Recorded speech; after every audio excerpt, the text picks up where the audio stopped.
परमात्मा स्वयं आकर के हमें ज्ञान कराते हैं और हमें याद दिलाते हैं, आप जिस लोक में रह रहे हो ये लोक ठीक नहीं।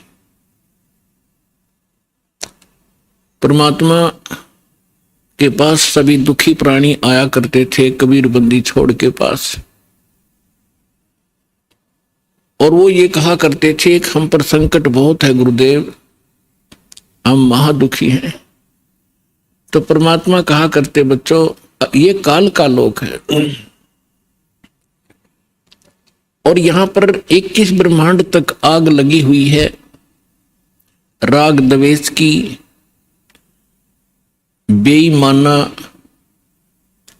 और काम क्रोध मोह लोभ अहंकार की आग में सभी जल रहे हैं। यहां कोई प्राणी सुखी नहीं है। आप ये मानते हो कि मैं रोग मुक्त हो जाऊंगा तो मैं सुखी हो जाऊंगा। जो निरोग हैं उनसे मिलिए जाकर के, उनको ना जाने कितनी और टेंशन पाएंगी जिनको आप सुखी मानते हो, क्योंकि जो निर्धन है वो सोचता है कि ये पैसे वाले सेठ साहूकार ये सुखी होंगे। जहां माया का समावेश है पुण्यात्माओं, स्वप्न में सुख नहीं हो सकता। यह भूल है प्राणी का, क्योंकि जब तक हम उस आग में नहीं गिरते तब तक हमें ऐसे लगता है शीतल होगी। और सेठ ये सोचते हैं कि राजा लोग सुखी होंगे, हमें सुख नाम की वस्तु नहीं। क्योंकि सेठ वैसे नहीं बनता, उसने कोई तिगड़मबाजी करनी ही पड़ती है। उसके पास 20-30 लाख रुपए हैं तो 50 लाख रुपए का काम उसने आगे फिर से ऑन लोन ऋण लेकर शुरू करना पड़ेगा, तभी वो सेठ होने की सोचेगा। और वो 50 लाख का लोन ले लिया, बिजनेस ठीक चला नहीं, अब 20 लाख वो गए और 30 लाख 50 लाख का लोन गया। वो सेठ उस टेंशन के अंदर अपना जीवन व्यतीत कर रहा होता है। फिर सोचता है अब दूसरा बिजनेस करता हूं। आम व्यक्ति को लगता है बड़ा सेठ है, बड़े बिजनेस चल रहे हैं, पर सपने में शीतलता उस प्राणी को नहीं है। सेठ साहूकार यानी धनी व्यक्ति समझते हैं राजा लोग सुखी होंगे। एक घर का सदस्य, छोटे से घर का जिसमें 5-4 सदस्य होते हैं, एक घर का मुखिया जिसमें 5-4 सदस्य होते हैं, वो उनके निर्वाह में, उनकी व्यवस्था में कितना दुखी होता है। किसी की फीस भरनी है, किसी को एडमिशन दिलाना है, किसी के कपड़े लाने हैं, कोई विवाह के योग्य हो गया है, और भी बहुत सी पारिवारिक जो समस्याएं हैं वो सामने अड़ी रहती हैं। और एक राजा एक क्षेत्र का मुखिया होता है, उसको और भी ज्यादा टेंशन रहती है अपनी प्रजा को सुनियोजित रखने की और लॉ एंड ऑर्डर बनाए रखने की। तो स्वप्न में सुखी नहीं होता राजा। ठीक है, वो बकवाद करते हैं, वो लोग थोड़ी सी राहत पाकर घूटी लगा लेते हैं, नाच गाने देख लेते हैं, लेकिन अंदर से वो ज्यों के त्यों जल रहे होते। पृथ्वी के राजा लोग सोचते हैं कि स्वर्ग के देवता सुखी होंगे। इन देवताओं की कथा पढ़कर देखो पुराणों के अंदर, इनमें वही आग जल रही है जो यहाँ के लोगों में है, क्योंकि वो भी एक जीव हैं। जैसे कोई IAS ऑफिसर लग जाता है, भले ही वो कमिश्नर लग जाता है, DC लग जाता है, वो है तो जीव, मनुष्य ही, उसके अंदर सब विकार विद्यमान है जो एक गरीब व्यक्ति में, आम नागरिक में है। काम क्रोध मोह लोभ अहंकार, उससे भी वो सड़ रहा है। बेशक वो अधिकारी बन गया है, साहब बन गया है, लेकिन उसके ऊपर जो आपदाएं हैं, प्राकृतिक दुख हैं, ज्यों के त्यों बने हुए हैं। इसी प्रकार वो देव समझो, और देवता लोग समझते हैं कि इंद्र सुखी होगा, वो देवताओं का राजा है।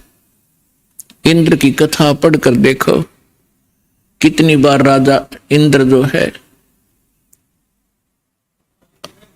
राक्षसों के साथ युद्ध में हार जाते हैं, जंगलों में समय व्यतीत करते हैं, और फिर क्या होता है, इंद्र का राज भोग के, इंद्र के राज को यानी अपना समय पूरा करके देवताओं का राजा, स्वर्ग का राजा मृत्यु को प्राप्त होता है, और मृत्यु के उपरांत वो गधे की योनि से 84 लाख योनियों को प्रारंभ करता है।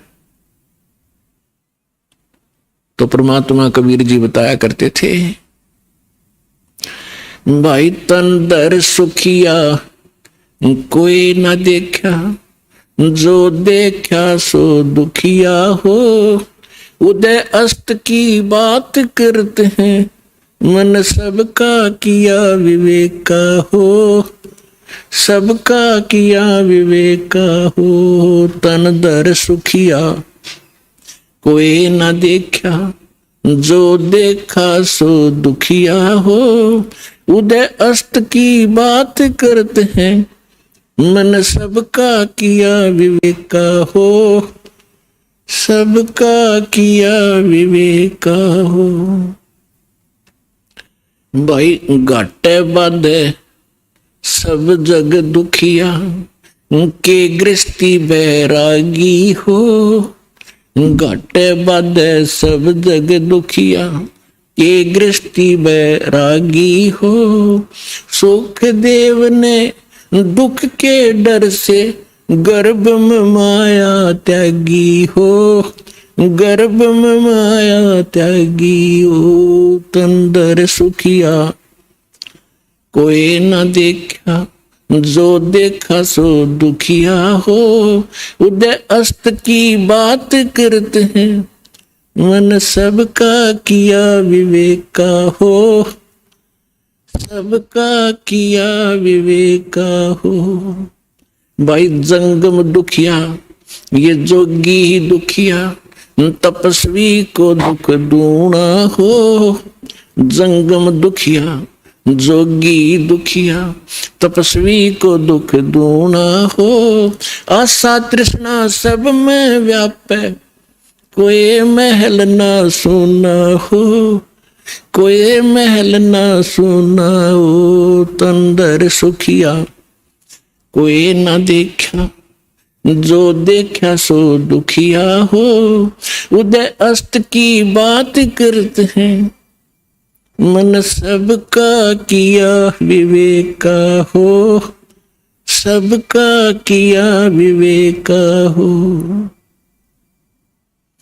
भाई साच कहूं तो ये जग न माने, पर झूठ कही ना जाई हो, साच कहूं तो ये जग न माने, पर झूठ कही ना जाई हो, ये ब्रह्मा विष्णु शिव जी दुखिया, जिन ये राह चलाई हो, जिन ये राह चलाई हो। तन दर सुखिया कोई न देखा, जो देखा सो दुखिया हो, उदय अस्त की बात करते हैं, मन सबका किया विवेक का हो, सबका किया विवेक का हो। भाई सूरपति दुखिया भूपति दुखिया, ये रंग दुखी बपरीती हो, सूरपति दुखिया भूपति दुखिया, रंग दुखी बपरीती हो, कहे कबीर और से भी दुखिया, एक संत सुखी मन जीती हो, संत सुखी मन जीती हो। तंदर सुखिया कोई न देखा, जो देखा सो दुखिया हो, उदय अस्त की बात करते हैं, मन सबका किया विवेक का हो, सबका किया विवेक का हो।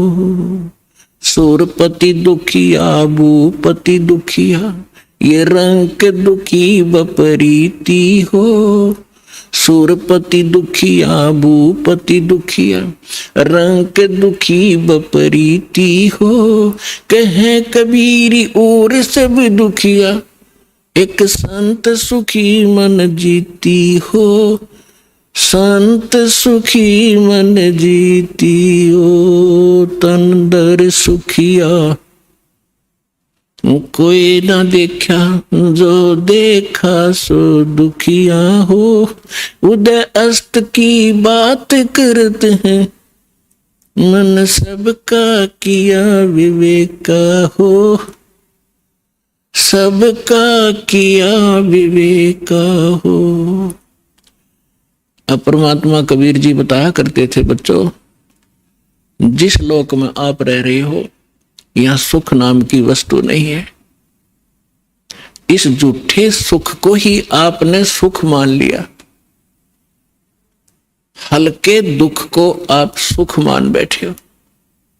अन्य की तुलना में आप पर कम आपत्ति है, आप उसे सुख मान बैठे हो। इस 21 ब्रह्मांड में सुख नाम की चीज नहीं है। क्या बताते हैं परमात्मा कि भाई घाटे बाद सब जग दुखिया, और के गृहस्थी बैरागी हो। अपने आत्माओं, हमारा दुर्भाग्य रहा कि हमें ऐसे नकली गुरु धर्म गुरु प्राप्त हुए जिनको अपने सिलेबस का भी ज्ञान नहीं। वो टीचर कौन से खाते के।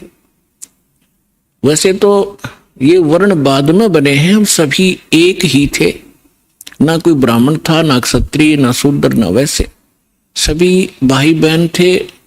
फिर इन्होंने अपने वर्क डिवाइड कर लिए। एक भाई ने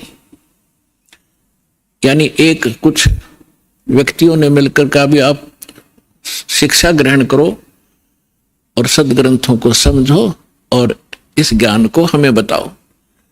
तो उनको पंडित कहने लगे जो सदग्रंथ पढ़ा करते थे और सुनाया करते थे। वो थे स्टार्ट में हम एक ही, हमारा गोत्र है। बाद में हम बढ़ते चले गए, आगे चल के हमारे वंश के नाम से कुल का गोत्र बनता चला गया, कुल गोत्र।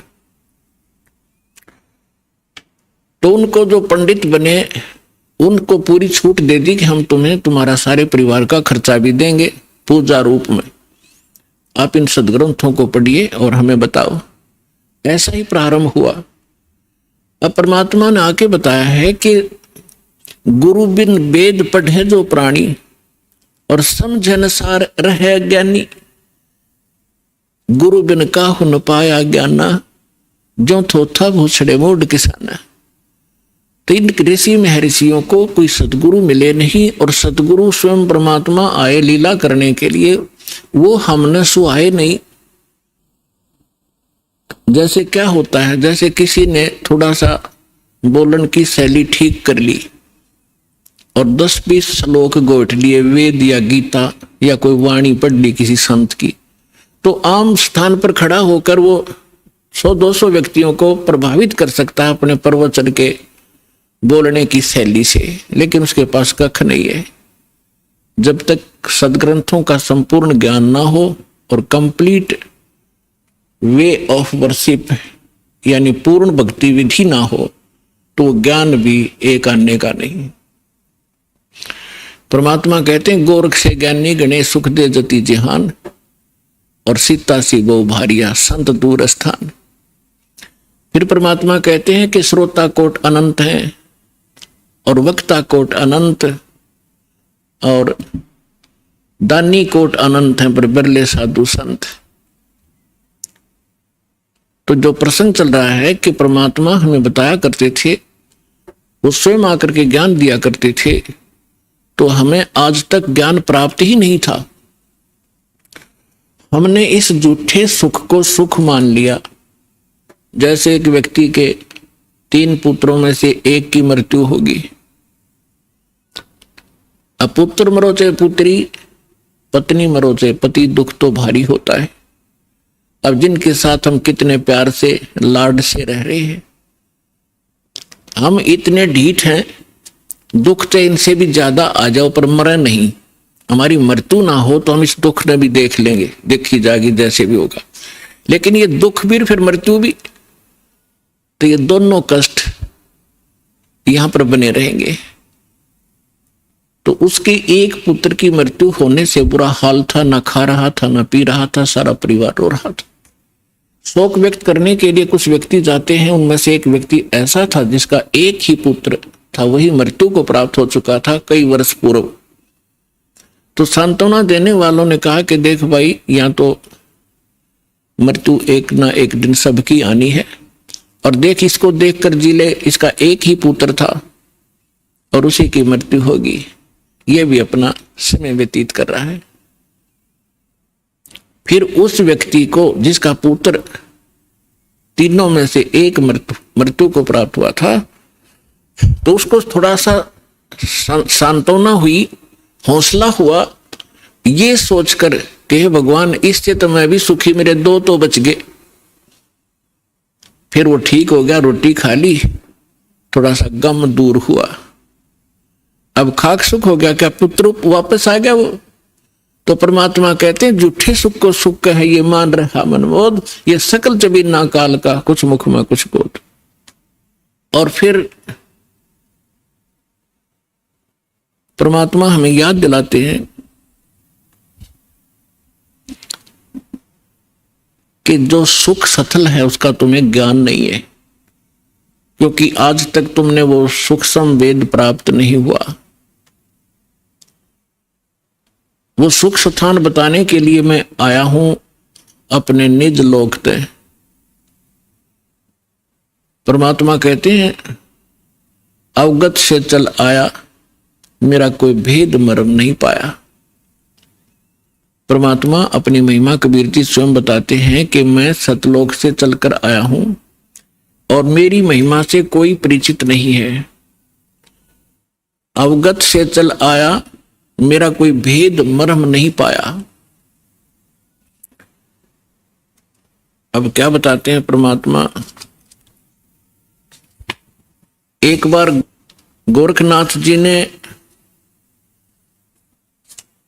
रामानंद जी, स्वामी रामानंद जी आचार्य जी को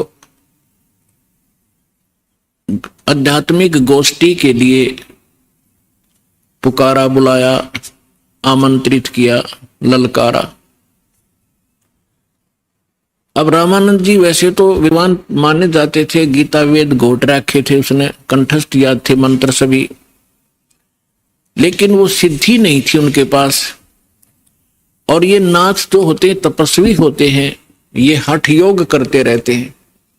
हठ योग से कुछ सिद्धियां आ जाती हैं जो इस मानव शरीर की और इस भक्ति के नाशक होती है। आम व्यक्ति ये सोचता है कि इसने बहुत बड़ी उपलब्धि कर रखी है, सिद्धि प्राप्त करके कोई आकाश में उड़ जाता है और कोई किसी को दुआ बद्दुआ देकर दुखी सुखी कर देता है, थोड़ा बहुत अपनी पूंजी तय, फिर स्वयं कंगाल हो जाता है।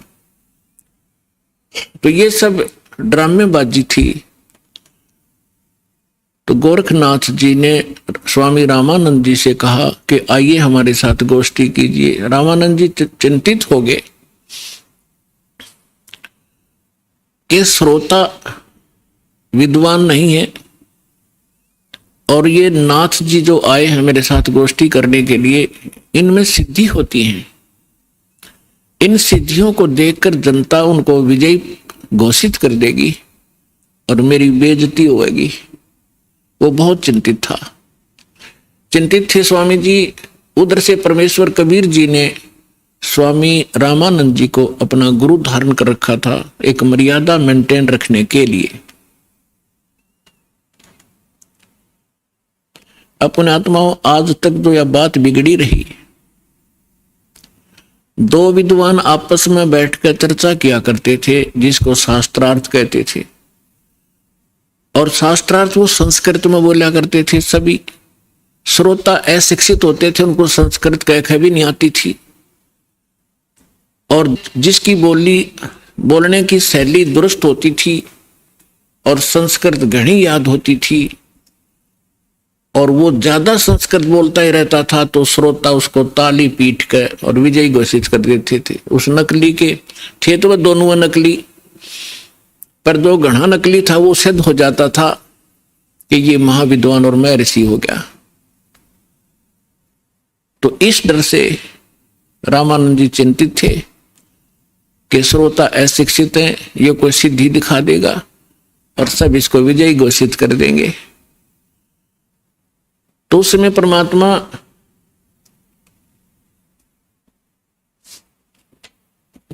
कबीर जी जब अपने गुरुदेव के आश्रम में पहुंचे,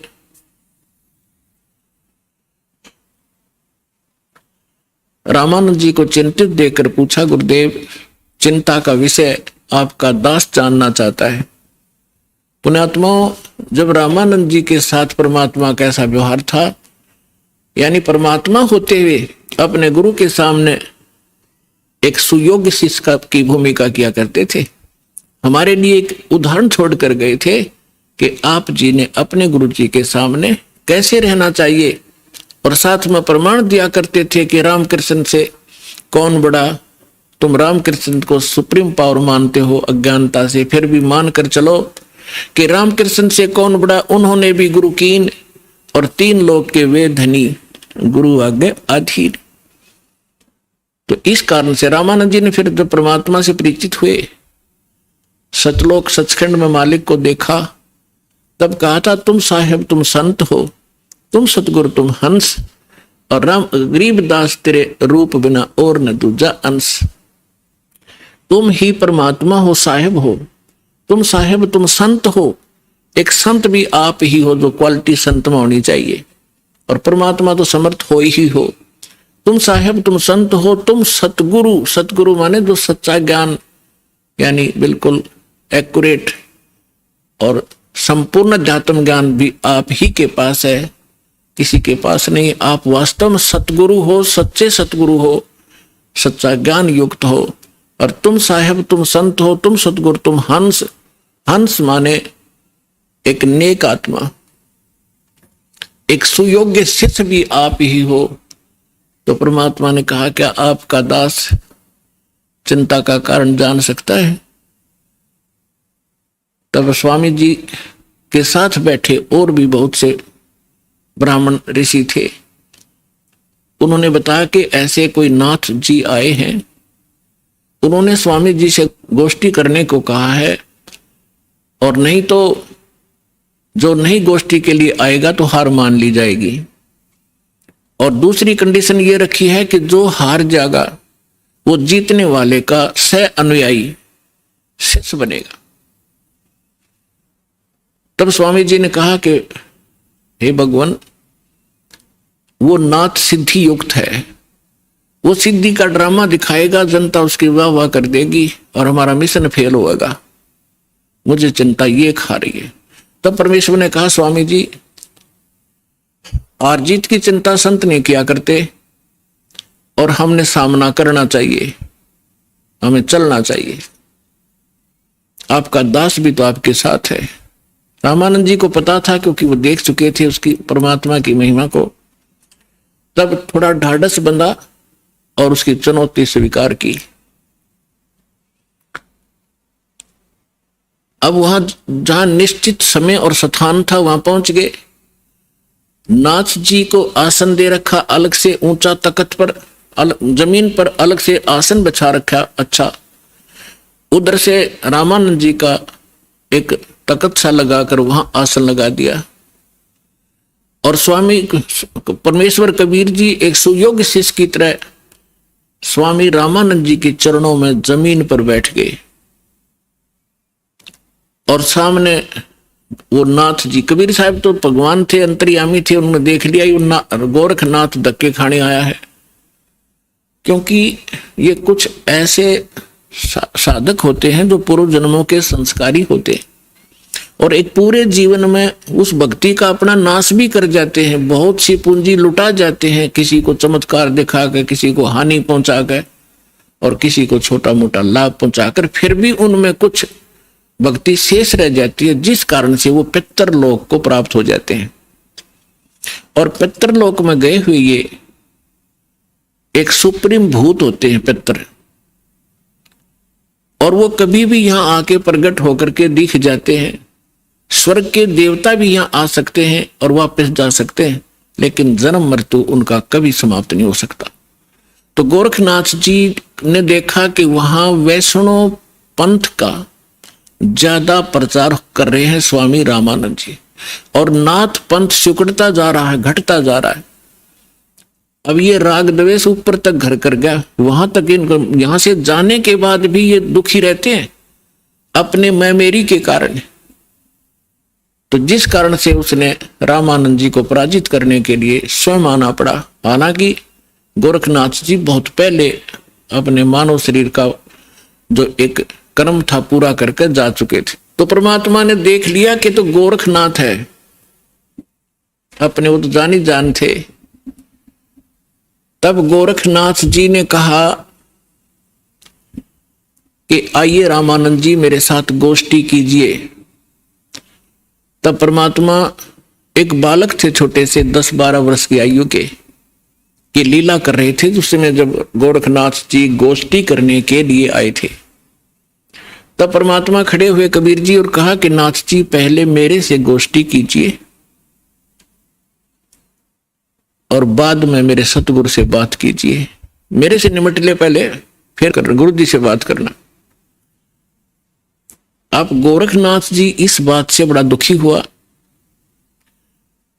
कि अरे कबीर, तू छोटा सा बालक, तेरी आयु क्या है और तू गोष्ठी करेगा मेरे साथ? पता है मैं कौन हूं? कबीर साहब ने बता दिया कि मुझे मालूम आप कौन हो, आप गोरखनाथ हैं। इस बात से उसको बड़ा झटका लगा कि छोटे से बालक ने मुझे पहचान लिया। फिर गोरखनाथ जी ने कहा कि आपकी आयु क्या है? परमात्मा बोले कि सबसे बड़ा मूर्ख वो है जो मेरी आयु मुझे बालक बता रहा है। गोरखनाथ जी सुन रहे थे, अंदर से दुखी भी खूब हो रहे थे कि ये मुझे मूर्ख भी बताने की चेष्टा कर रहा है।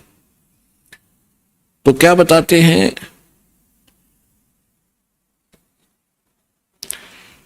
अब परमात्मा की वाणी में लिखा है, वो थोड़ा पढ़ के सुनाता हूं आपको। योगी गोरखनाथ प्रतापी, तासों तेज पृथ्वी कापी, काशी नगर में 100 पग धरही, रामानंद से चर्चा करही। चर्चा में गोरख जय पावे, कंठी तोड़े तिलक छुड़वावे। सत्य कबीर शीश जो भयऊ, ये वृंतांत सो सुन लेऊ। गोरखनाथ के डर के मारे, बैरागी नहीं भेख संवारे। तब कबीर आज्ञा अनुसारा, वैष्णो सकल रूप संवारा। सो सुध गोरखनाथ जो पायो, काशी नगर शीघ्र चल आयो। रामानंद को खबर पठाई, चर्चा करो मेरे संग आई। रामानंद की पहली पौड़ी, सत कबीर बैठे तिस ठोरी। तब कबीर आज्ञा अनुसारा, वैष्णो सकल रूप संवारा। कहे कबीर सुनो गोरखनाथा, चर्चा करो हमारे साथा। प्रथम चर्चा करो संग मेरे, पीछे मेरे गुरु को टेरे। बालक रूप कबीर निहारी, तब गोरखनाथ ऐसे वचन उचारी। परमात्मा को बालक रूप में देखकर फिर गोरखनाथ जी ने ये वचन बोले। कब के बहे बैरागी कबीर जी, कब के बहे बैरागी। कि तू छोटा सा बालक और कब से तू बैरागी बन गया? क्योंकि ये वैष्णव परंपरा के जो, या नाथ परंपरा के हैं, वैष्णव परंपरा के हैं, या कोई भी एक ग्रुप है इन साधु संतों का, ये अपनी एक पहचान अलग बनाते हैं। जैसे नाथ कई तो कान पड़वा लेते हैं, उनको कनपाड़े नाथ कहते हैं। कई जैसे वैष्णव है वो एक कंठी रखते हैं, एक तुलसी के मनिये की, एक तुलसी के लकड़ी का मन का, और एक धागे में बांध कर लटका कर रखें, जिससे वैष्णव परंपरा से विकसित होने की वो प्रतीक होता है। और एक लंबा सा तिलक लगाते हैं, टिक्की लगाते हैं, और जैसे साधु संत एक हाथ में फावड़ी रखते थे, ऐसे बैठकर साधना करते हैं उसके हठ योग के लिए। नीचे एक टी टाइप की एक लकड़ी का डंडा सा होता है, अंग्रेजी के अक्षर टी टाइप।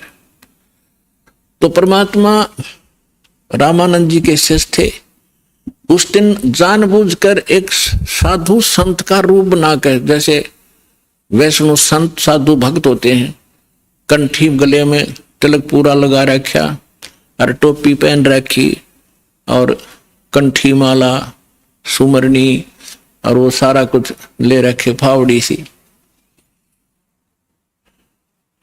अब परमात्मा बोले मेरी उम्र बताऊं क्या है। राम, ये नाथ जो होते हैं भगवान शंकर के पुजारी होते हैं। तो क्या बताते हैं कबीर जी, नाथ जी हम जब के बहे बैरागी, मेरी आद अंत सुध लागी, धू कार आद का मेला, नहीं गुरु कोई नहीं था चेला, जब का तो हम योग उपासा, तब का फिरूं अकेला, धरती नहीं जद की टोपी दीनी, और ब्रह्मा नहीं जद का टीका, और शिव शंकर से योगी ना थे, जब तब का जोड़ी सिक्का, द्वापर की हम करी फावड़ी, त्रेता का हम झंडा, सतयुग मेरी फिरी दुहाई, मैं कलयुग फिरूं नौखंडा, गुरु के वचन साध की संगत, अदर अमर गर पाया, कह कबीर सुनो हो गोरख, हम सबको तत्व लखाया। अब गोरखनाथ जी ने जब ये सुना तेरा शंकर भी ना था तब का मैं हूं, मेरी इस शरीर को देखकर आप मेरी आयु का एस्टिमेट नहीं लगा सकते। तो परमात्मा क्या बताते हैं, जो बूझे सो बावरा, भाई क्या है उम्र हमारी, असंख्य युग पर ले गए हम तब के ब्रह्मचारी, कोटि निरंजन हो गए ये परलोक सिधारी, हम तो सदा महबूब हैं स्वयं ब्रह्मचारी, अरबों तो ब्रह्मा गए तेरे 49 करोड़ कन्हैया, और 7 कोट तेरे शंभू मर गए, मेरी एक नहीं पलैया। हाय हाय। अब क्या बता रहे हैं परमात्मा कि ये ज्योत निरंजन जो ब्रह्मा विष्णु महेश का पिता, जिसको गीता अध्याय नंबर 15 के श्लोक नंबर 16 में सरपुरुष कहा है, सरपुरुष अक्षर पुरुष 2 पुरुष बताए, तो ये 21 ब्रह्मांड का स्वामी ये ज्योत निरंजन है, ये काल है, ब्रह्मा विष्णु महेश का पिता है। तो परमात्मा कहते हैं करोड़ों तो ये निरंजन मर गए, इसके भी करोड़ों जन्म हो लिए, और फिर कहते हैं अरबों तो ब्रह्मा गए, और 49 करोड़ कन्हैया, और 7 करोड़ तेरे शिव शंकर मर गए, मेरी एक नहीं पलैया। अपने आत्मा इस एक एक शब्द परमात्मा का बहुत गूढ़ रहस्य रखता है। जैसे ब्रह्मा जी की 100 वर्ष की आयु है, उसकी आयु कैसे बनती है, 100 वर्ष कैसे बनते हैं, जैसे सतयुग त्रेता द्वापर कलयुग 4 युग का एक चतुर्युग होता है, इसमें 43,20,000 कुल वर्ष होते हैं अपने मनुष्यों के वर्ष, और ऐसे ऐसे 1000 चतुर्युग का ब्रह्मा जी का दिन, इतनी ही रात्रि, फिर 30 दिन रात का 1 महीना, और 12 महीने का वर्ष, ऐसे बने हुए, और फिर 100 वर्ष की आयु ब्रह्मा जी की। ब्रह्मा जी की से 7 गुना विष्णु जी की आयु अधिक है, और विष्णु जी से 7 गुना शंकर भगवान की। तो यहां परमात्मा क्या बता रहे हैं, अरबों तो ब्रह्मा गए, 49 करोड़ कन्हैया तेरे विष्णु जी, और 7 करोड़ तेरे शंभू मर गए, मेरी एक नहीं पलैया, मेरे जीवन की एक पल भी नहीं घटी। अर्थात परमात्मा अविनाशी हैं और ये बता रहे हैं कि इतने ब्रह्मा विष्णु महेश भी नाशवान है। इस बात नाथ जी दुखी हो गए कि ये हमारे भगवानों को अजरो अमर है, ये तो इनको नाशवान बता रहे हैं। तो परमात्मा कहते हैं एक ना भूला दो ना भूली, भूली सब संसारी।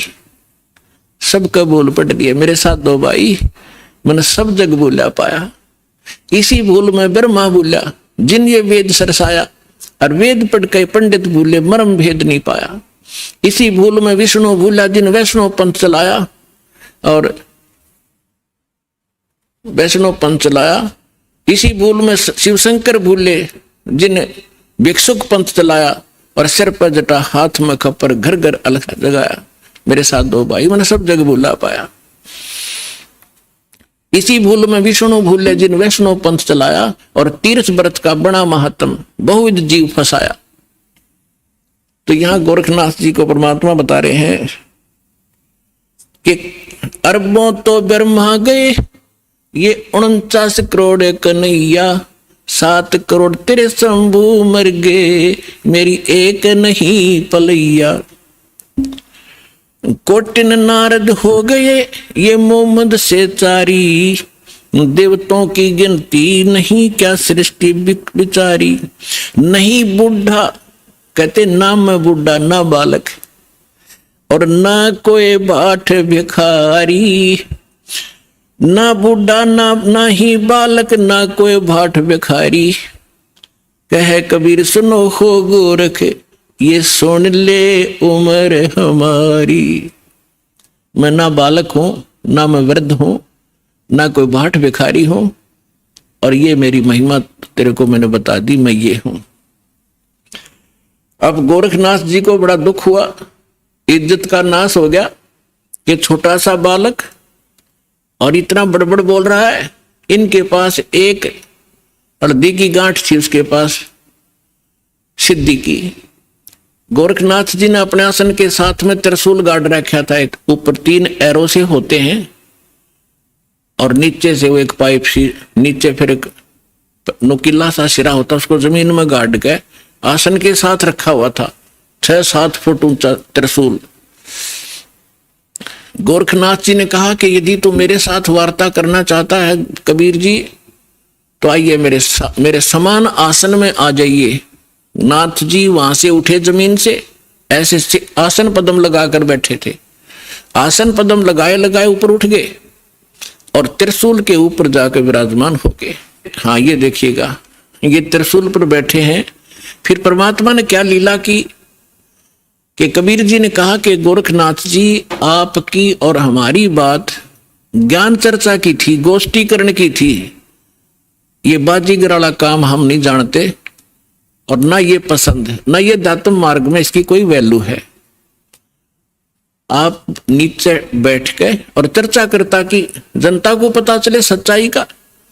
तो गोरखनाथ जी कहते हैं तुम्हारे पास कोई है तो आइए मेरे समान बैठकर चर्चा कीजिए, नहीं तो हार स्वीकार कर लीजिए। अब उनके पास तो एक दाव था यो।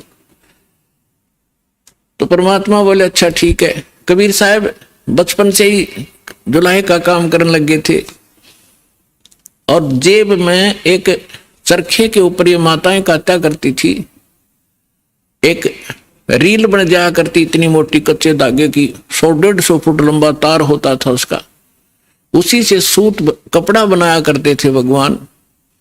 वह कुकड़ी बोल रहे, हमारे देसी हरियाणा के अंदर कुकड़ी बोल रहे हैं, उसने कच्चे धागे वाली कुकड़ी।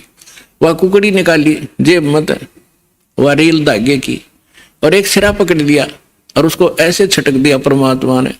वो धागा सीधा खड़ा होगा, स्ट्रेट परपेंडिकुलर 150 फुट, उसका अंतिम सिरा आकाश में 150 फुट पे। परमात्मा वहां से उठे और उस धागे के अंतिम सिरे पर जाकर बैठ के 150 फुट ऊपर। अब गोरखनाथ जी से कहा कि नाथ जी आइए, राजा मेरे बराबर में बैठकर चर्चा कराएंगे, यहां आ जाइए। अपने आत्माओं ऐसी बात नहीं थी कि गोरखनाथ जी आकाश में और ऊपर नहीं जा सकते थे, वो तो और ऊपर भी जाते थे, स्वर्ग में भी, उस पितरलोक में भी चले जाते थे। लेकिन समर्थ के सामने सिद्धियां समाप्त हो जाती हैं। जैसे ये घड़ी बना रखी है, अब इसकी सिद्धि बना दी कारीगर ने, इंजीनियर ने, कि ये अपने आप चल घूम रही है और इसके सामने चुंबक खड़ा कर दो 1 फुट दूर, ये जाम हो जाएगी, आगे नहीं सरकेगी, वहीं खड़ी हो जाएगी। तो वो समर्थ आ बैठे, उसी से प्राप्त करके छोटी मोटी खिलौने खेल रहे होते हैं और प्रभु पाक जाते हैं। उस परमात्मा ने उसकी सारी सिद्धि कैंसिल कर दी। उठना चाहा था ऊपर को और जमीन पर ऐसे गड़म देसी, सारा शरीर बोला, जान गया गोरखनाथ कि आज तेरी सिद्धि नहीं काम करेगी। अब गोरखनाथ ऐसे बैठा जैसे पैरालाइसिस हो जाता है इंसान को, टस मस नहीं हो पा रहा। तब गोरखनाथ जी ने कहा कि आ जाओ कबीर जी, नीचे आ जाओ, अब मैं समझ गया आपको, अब चर्चा करेंगे। तब परमात्मा ने उनको ज्ञान समझाया कि ये बालका के ड्रामे मोक्ष मार्ग नहीं है। कहते जंतर मंत्र जोग निभाई, काल चक्र जम जोरा खाई, तुम हो जम की फर्दी माही। कहते हैं गोरखनाथ सिद्धि में फूल्या, गोरखनाथ सिद्धि में भूल्या और टूणे टामण हांड फूल्या, जंतर मंत्र जोग निभाई और काल चक्र जम जोरा खाई, तुम हो जम की फर्दी माही। फर्द होती है ना, जैसे कोई रजिस्ट्री करा ले कोई जमीन की, तो अब फर्द में आ गया तो सोच रहे पक्का हो गया उसका वो जमीन का टुकड़ा। तो परमात्मा कहते हैं तुम तो इस काल की फर्द में चढ़ रहे हो, काल के पक्के दूत बन गए, औरों को भगा रहे हो। अब समर्थ सामने बैठा, गोरखनाथ जी को अपनी सिद्धि पे इतना अभिमान था, कोई इसके सामने टिकने वाला नहीं था। एक बार अपने गुरुदेव के कहने से कोई चिंता थी उनको, लंबी कहानी वो हट फिर से बताएंगे। एक पहाड़ को सोना बना दिया था सिद्धि से, पहाड़ को सोना, और अपने गुरुदेव के टुकड़े हुए शरीर को जीवित कर दिया था। ऐसी सिद्धि थी। और उस समय परमात्मा के सामने वो सारी सिद्धि फेल होगी। जैसे कल आपको सुनाया था, परासिद्धि पूर्ण पटरानी सतलोक की कहूं निशानी। वो परमात्मा समर्थ है, सब सिद्धियों का से युक्त है, सिद्धियां उसकी दासी है, और उसी की भक्ति करके हम छोटी मोटी राहत प्राप्त करके यहाँ ऋषि और महर्षि और देवता बन जाते हैं। तब गोरखनाथ जी ने काफी कुछ समझा, लेकिन यो मन जल्दी से हार नहीं मानता। अब देखिए ये चित्र देखिएगा, परमात्मा गोरखनाथ जी त्रिशूल पर बैठे हैं और परमात्मा ने पे धागा फेंका ऊपर, उसके ऊपर के सिरे पर बैठ के जाके। अब ये चित्र में बहुत कम दिखाई दे रहा है, लेकिन ये बहुत बड़े, ये बनाया नहीं जा सका इतना ऊंचा, तो कबीर साहब बहुत ऊपर थे। तो गोरखनाथ जी ने कहा कि भगवान मैं एक जांच और करूंगा आपकी। परमात्मा बोले भाई वह भी कर ले, कि चलो दरिया गंगा के किनारे चलते हैं और मैं दरिया में डुबकी लगाऊंगा, यदि आप मुझे खोज लोगे दरिया में तो मैं आपका शिष्य बन जाऊंगा। परमात्मा बोले चल भाई। दरिया गंगा के किनारे बैठ के जाके गोरखनाथ जी ने गंगा में छलांग लगा दी और मछली बन गई। वहां सैकड़ों हजारों मछलियां और थी। परमात्मा ने अंदर गए और पकड़ के वाए मछली, जिस गोरखनाथ पकड़ के टीटी बाहर बैठा दिया, गोरखनाथ बना के चरणों में गिर गया, पैर पकड़ लिए गोरखनाथ जी ने कि सचमुच आप समर्थ हैं।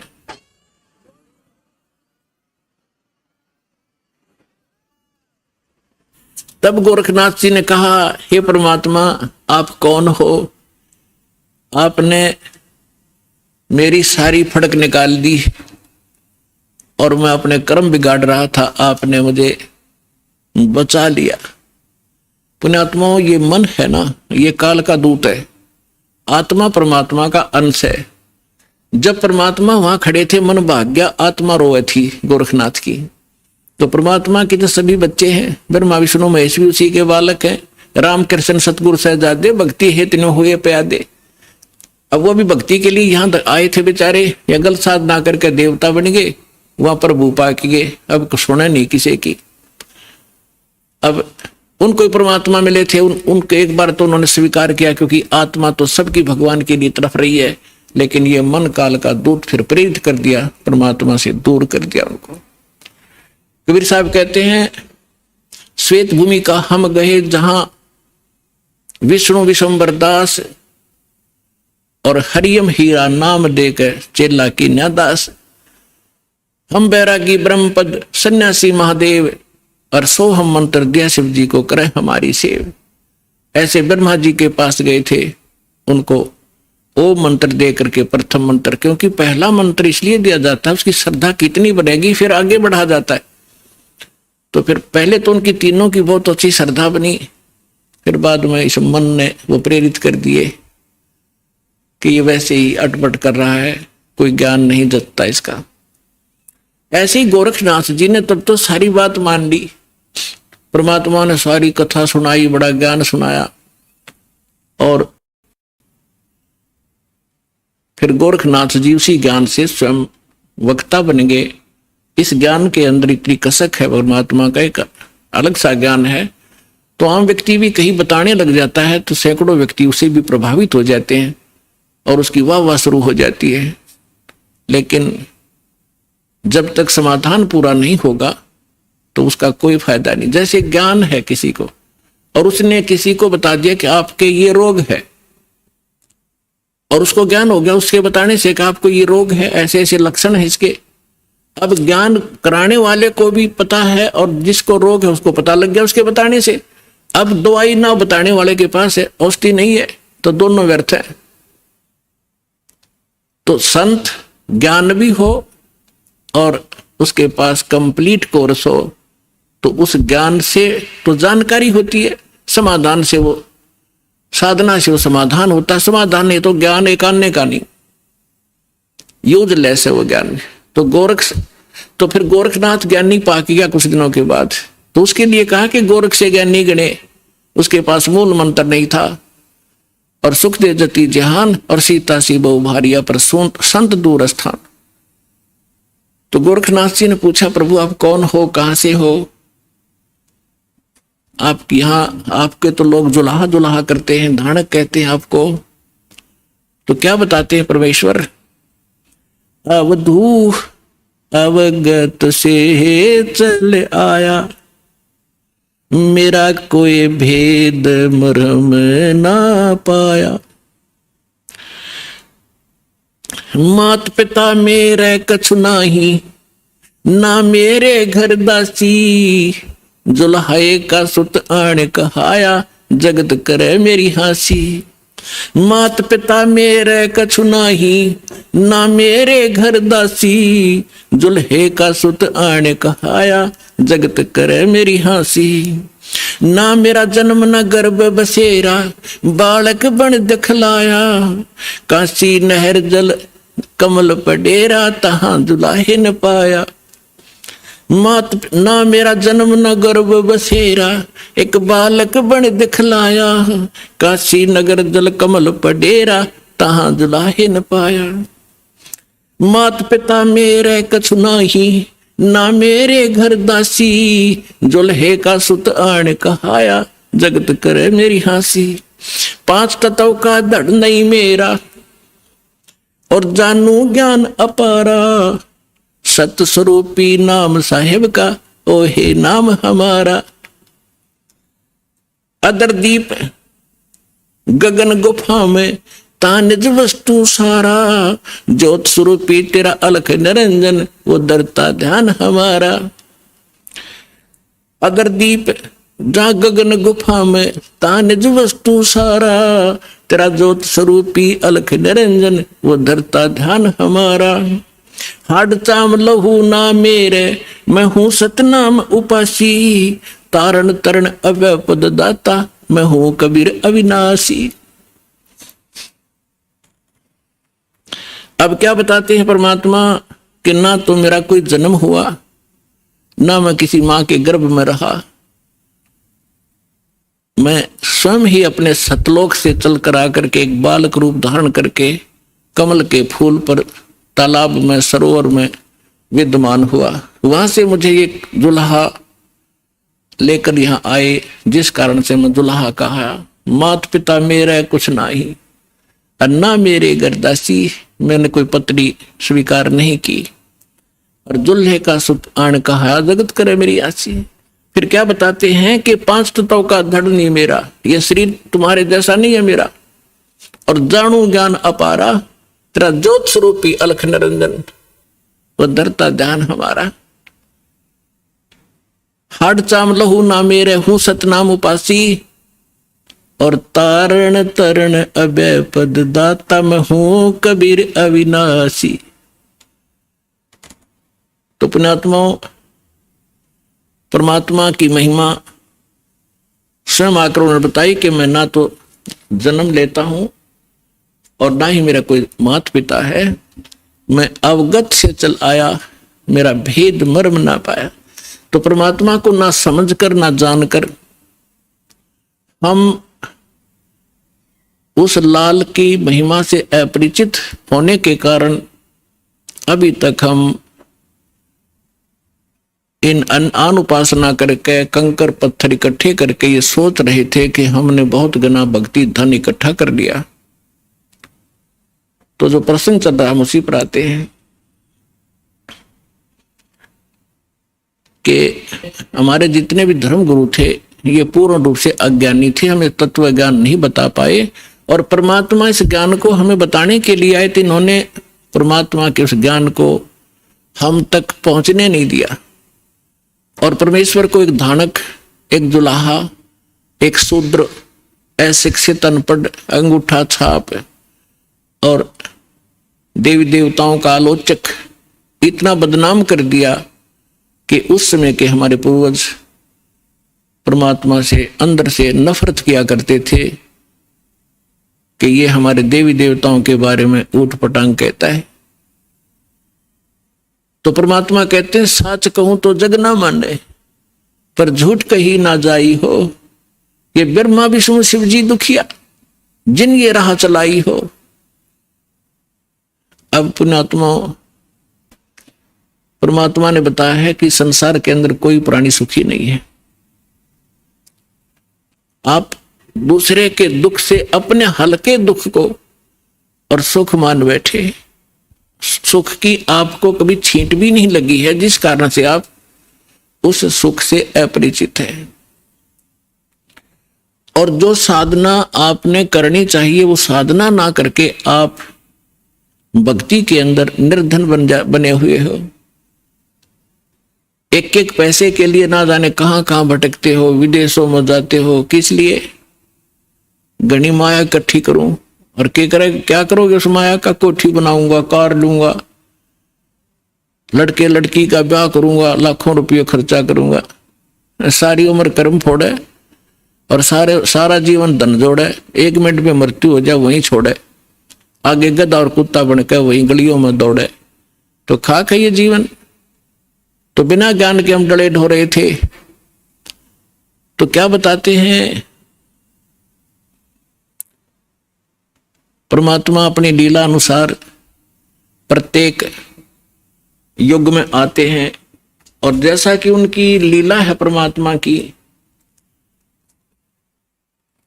वो अब प्यारी आत्माओं को मिलते हैं। उनमें से किन किन को इस कलयुग के अंदर मिले भगवान?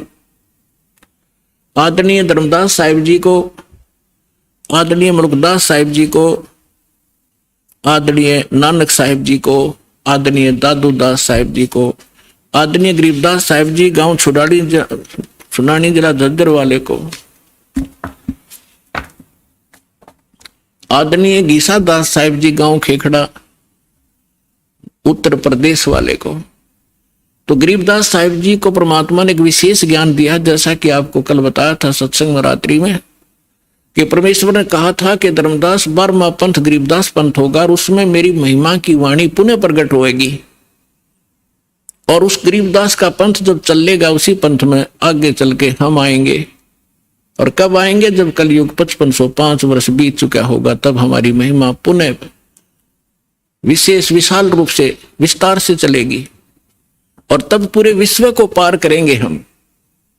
तो गरीबदास जी ने परमात्मा के विषय में जानकारी के बाद क्या कहा है? मत दे दी है बालम याने नू, मत दे दी है बालम याने नू, मत दे दी है बालम याने नू, मत दे दी है बालम याने नू। जब ज्ञान हुआ परमात्मा के संपर्क में आने से, सचखंड देखा, भगवान के साथ रहे गरीबदास जी, ऊपर के सारे लोक देख कर आए। गरीबदास साहिब जी को गांव छुड़ाने, जिला झज्जर हरियाणा के अंदर खेतों में गऊ चरा रहे थे, 10 वर्ष के बालक थे। तब परमेश्वर अपने लीला अनुसार आए थे। दृढ़ भक्तों को, अच्छी आत्माओं को मिलते ही मिलते हैं, अपना ज्ञान सुनाते हैं। उनको वहां मिले, फिर सचखंड लेकर गए, सारे ब्रह्मांड दिखाए, ब्रह्मा विष्णु महेश की सतीथि से परिचित कराए। और धर्मराज जो यहाँ का न्यायाधीश है, परमात्मा उसके दरबार में पहुंचे। उस यहाँ के न्यायाधीश धर्मराज ने अपनी चेयर छोड़ दी, आसन छोड़कर खड़े हो गए, हाथ जोड़ के। पुण्यात्मा, अध्यात्म मार्ग एक ऐसा है, उसमें लोग दिखावा करने की आवश्यकता नहीं। जो समर्थ होगा उसके सामने, सामने वाले को तुरंत झटका लगेगा, वो समझ जाएगा कि ये प्रबल पावर है। तो एकदम हाथ जोड़कर खड़े हो गए। और कबीर साहब ऐसे खड़े हैं जैसे बड़ा अधिकारी छोटे अधिकारी को डांट लगाता है। तो गरीबदास जी ने बताया कि धर्मराज के दरबार में दी कबीर तलाक, मेरे भूले चूके हंस को तू पकड़िए मत कजाक। बोले पुरुष कबीर से धर्मराज कर जोड़, और तुम रे हंस ने पकड़ो नहीं मन 2 ही लाख करोड़। यानी अपने सामर्थ्य का प्रमाण दिया, जिसके सामने ब्रह्मा विष्णु महेश कांपते हैं धर्मराज के सामने, क्योंकि उनका भी अकाउंट वही रखता है। तो और दृढ़ हुए, ऊपर सचखंड सतलोक ले जाकर देखा, फिर वापस छोड़ा। गरीबदास जी को मृत जानकर बालक को चिता पर रख दिया था कुल के लोगों ने। तब परमात्मा ने ऊपर के सब ब्रह्मांड दिखाकर वापस आत्मा छोड़ी, तो वो जीवित हो गए। उसके बाद ये अमृतवाणी की वर्षा करने लगे। तो ज्ञान हुआ जब कहते हैं आत्मा रो रही है कि हे परमात्मा, हम तो इस मन के साथ बांध दिए, ये अनाड़ी है, अच्छी वस्तु को ग्रहण नहीं करता, नकली की तब बता दे भाग्या जाएगा। अब किसी ने कह दिया आजा भजन कर ले, भक्ति कर ले, नो का टाइम नहीं, और उसको ये कह दे चल वहां सर्कस आ रहा देखेंगे, चल जब बरसात हो ले कि तरागनी कंपटीशन हो रहा, रात में भी जा खड़ा होगा वहां पर सांग सिनेमे में, तभी 3-3 4-4 घंटे लगा देगा। तो इस मन की आदत बकवाद करने की है, क्योंकि ये काल का एजेंट है, ये शुभ नहीं कर सकता, अशुभ करवाता है। तो अब आत्मा रो रही है। जब ज्ञान हुआ तो क्या कहती है, क्योंकि ये मन इसका कंट्रोलर बना दिया काल ने। और अब आत्मा क्या कह रही है, मत तो दे दी है बालम याने नू, मत दे दी है बालम याने नू, मत तो दे दी, मत तो दे दी है बालम याने नू, मत तो दे दी है बालम याने नू। गीता और भागवत पढ़े नहीं बूझे शब्द ठिकाने नू, गीता और भागवत पढ़े नहीं बूझे शब्द ठिकाने नू, मन मथुरा दिल द्वारका नगरी, कहाँ फिरे बरसाने नू, मैं तो दे दी, मैं तो दे दी है बालम याने नू, मैं तो दे दी है बालम याने नू, मैं तो दे दी।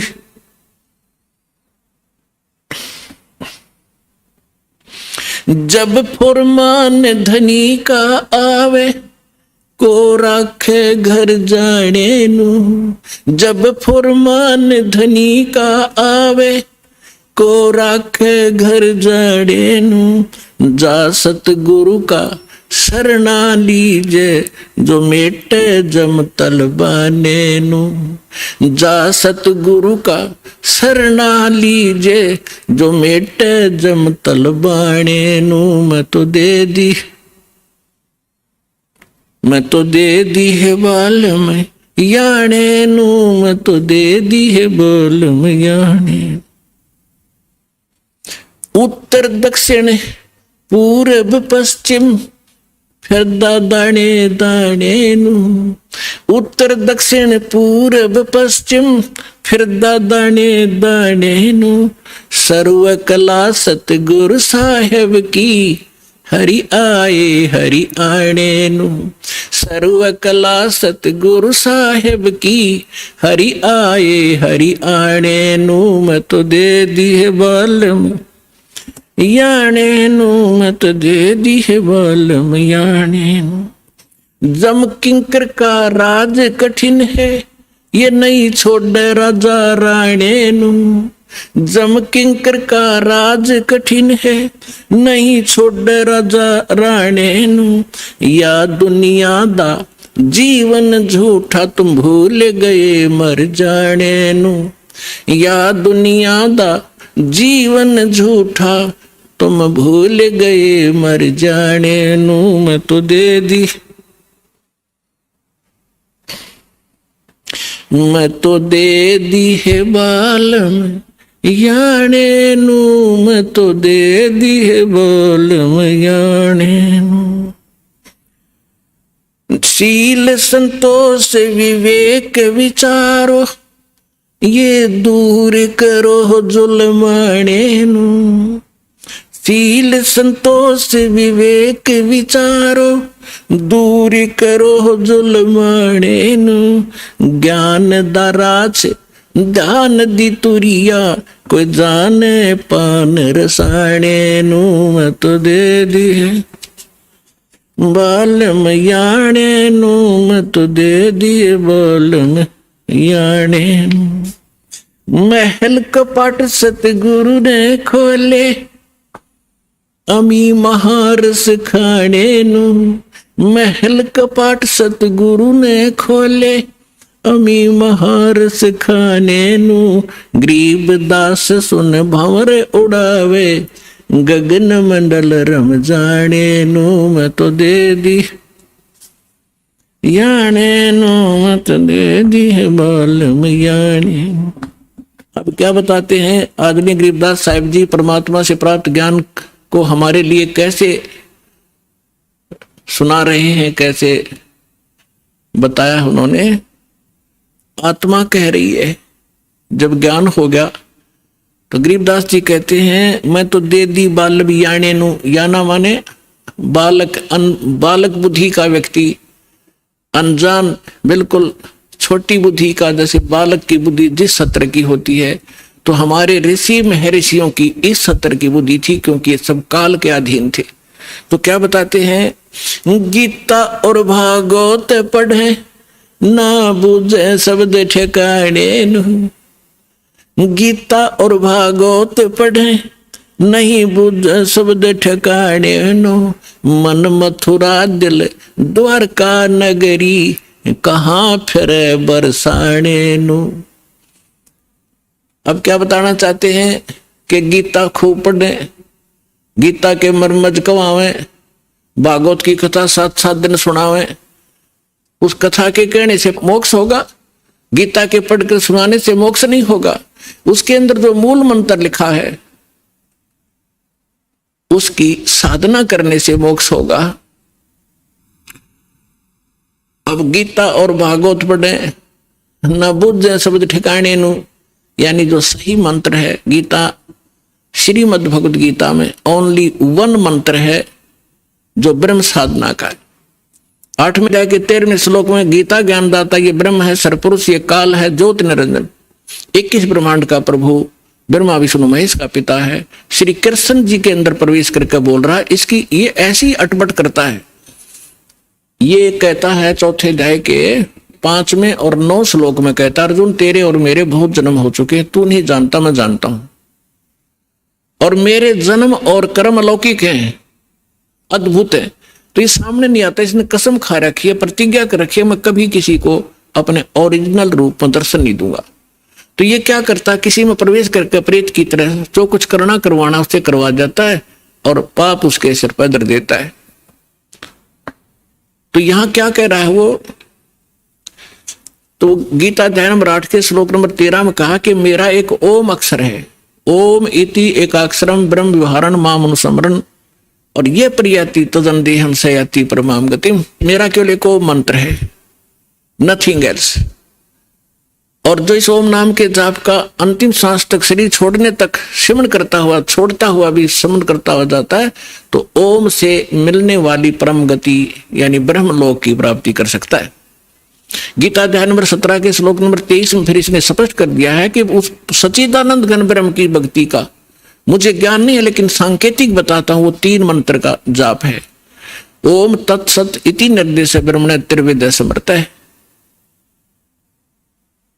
तो उसके पाने का ये 3 मंत्र का जाप है। तो यहां गरीबदास जी समझाना चाहते हैं, गीता और भागवत पढ़े न बुझे शब्द ठिकाने नु, ठिकाने माने जो सही मंत्र है, तो वो गीता का पाठ करें और कति कंठस्थ याद कर ले पूरे पूरे अध्याय, और जाप जप हरे कृष्ण कृष्ण कृष्ण हरे हरे राधे राधे श्याम मिला दे, कोई बात हुई है? फिर गीता किस लिए पढ़ रहे हो तुम? तो यहां परमात्मा कहा करते थे, मोती मुक्ता दर्शत नाही, ये जग है सब अंदरे, दिखत के तनैन चश्म इनके फिर मोतिया बंदरे। किसी को मोतिया बिंद का रोग हो जाए, आंखों में आंख बड़ी साफ दिखाई देती है, जैसे किसी ने बहुत घना दिखता होगा, उसको दिखता कुछ नहीं। तो ऐसे ही विद्वान थे, संस्कृत के सब ग्रंथों को कंठस्थ याद कर लेते थे, लेकिन उसमें लिखा क्या है, उसमें मार्गदर्शन क्या है, इनको कख भी पता नहीं था। इसलिए परमात्मा ने कहा है कि दिखत के तन्नैन चश्म, दिख विद्वान और इनका फिरा मोतिया बिंद्रे। गीता के अंदर क्या लिखा है कि ओम नाम का जाप कर, और कुछ नहीं, बकवास छोड़ दे। 9वें अध्याय के 25वें श्लोक में गीता जी में कहा है कि भूत पूजने वाला भूत बनेगा, और पितर पूजने वाला पितरों को प्राप्त होगा, पितर बन जाएगा। देवताओं का पूजने वाला देवताओं के लोक में जाएगा, उनका नौकर लगेगा, और मेरा पुजारी मुझे प्राप्त होगा। और उस परमात्मा की भक्ति को संत बताएगा। 4 अध्याय के 34वें श्लोक में कहा है। तो ये श्राद्ध भी मना कर रखे, भूत पूजा है, श्राद्ध भूत पूजा है, पितृ पूजा है। अरे ये हमारे देवता, ये गुरु हमारे यही करवा रहे हमारे से, सारे भूत पूज के भूता बनवा दिए। अब परमात्मा ने सूक्ष्म वेद में बताया है कि राम रमय सो राम है, देव रमय सो देव, और भूत रमय सो भूत है, सुनो सकल सुरभेव। और ये हमें ये साधना करवा के हमारे पूर्वजों को मिट्टी में मिला दिया। अब क्या बताना चाहते हैं कि गीता और भागवत पढ़े, न बुझ शब्द ठिकाने नु, और मन मथुरा दिल द्वारका नगरी, कहा फिर बरसाने नु। देख कांडले द्वार रखे हमारे से। क्या कहते हैं, मथुरा में किस लिए जाते हो? कि भगवान श्री कृष्ण की यहाँ रज चरण की रज डली हुई थी, और वहां जाने से मोक्ष होगा। गोवर्धन पर्वत को परमात्मा ने उठाया था, उसकी परिक्रमा करो गिरिराज की, मोक्ष हो जाएगा। भले आदमियों, पहले तो ये सोचो कि गोवर्धन गिरिराज को किस लिए उठाया था श्री कृष्ण जी ने? वो श्री कृष्ण जी ने कहा था इन देवताओं की पूजा छोड़ दो, एक भगवान की भक्ति करो, जैसा श्री कृष्ण जी को ज्ञान था। और फिर इवन देवताओं के राजा इंद्र की भक्ति भी बंद करवा दी, उसकी कढ़ाई कराया करते हुआ बंद करवा दी।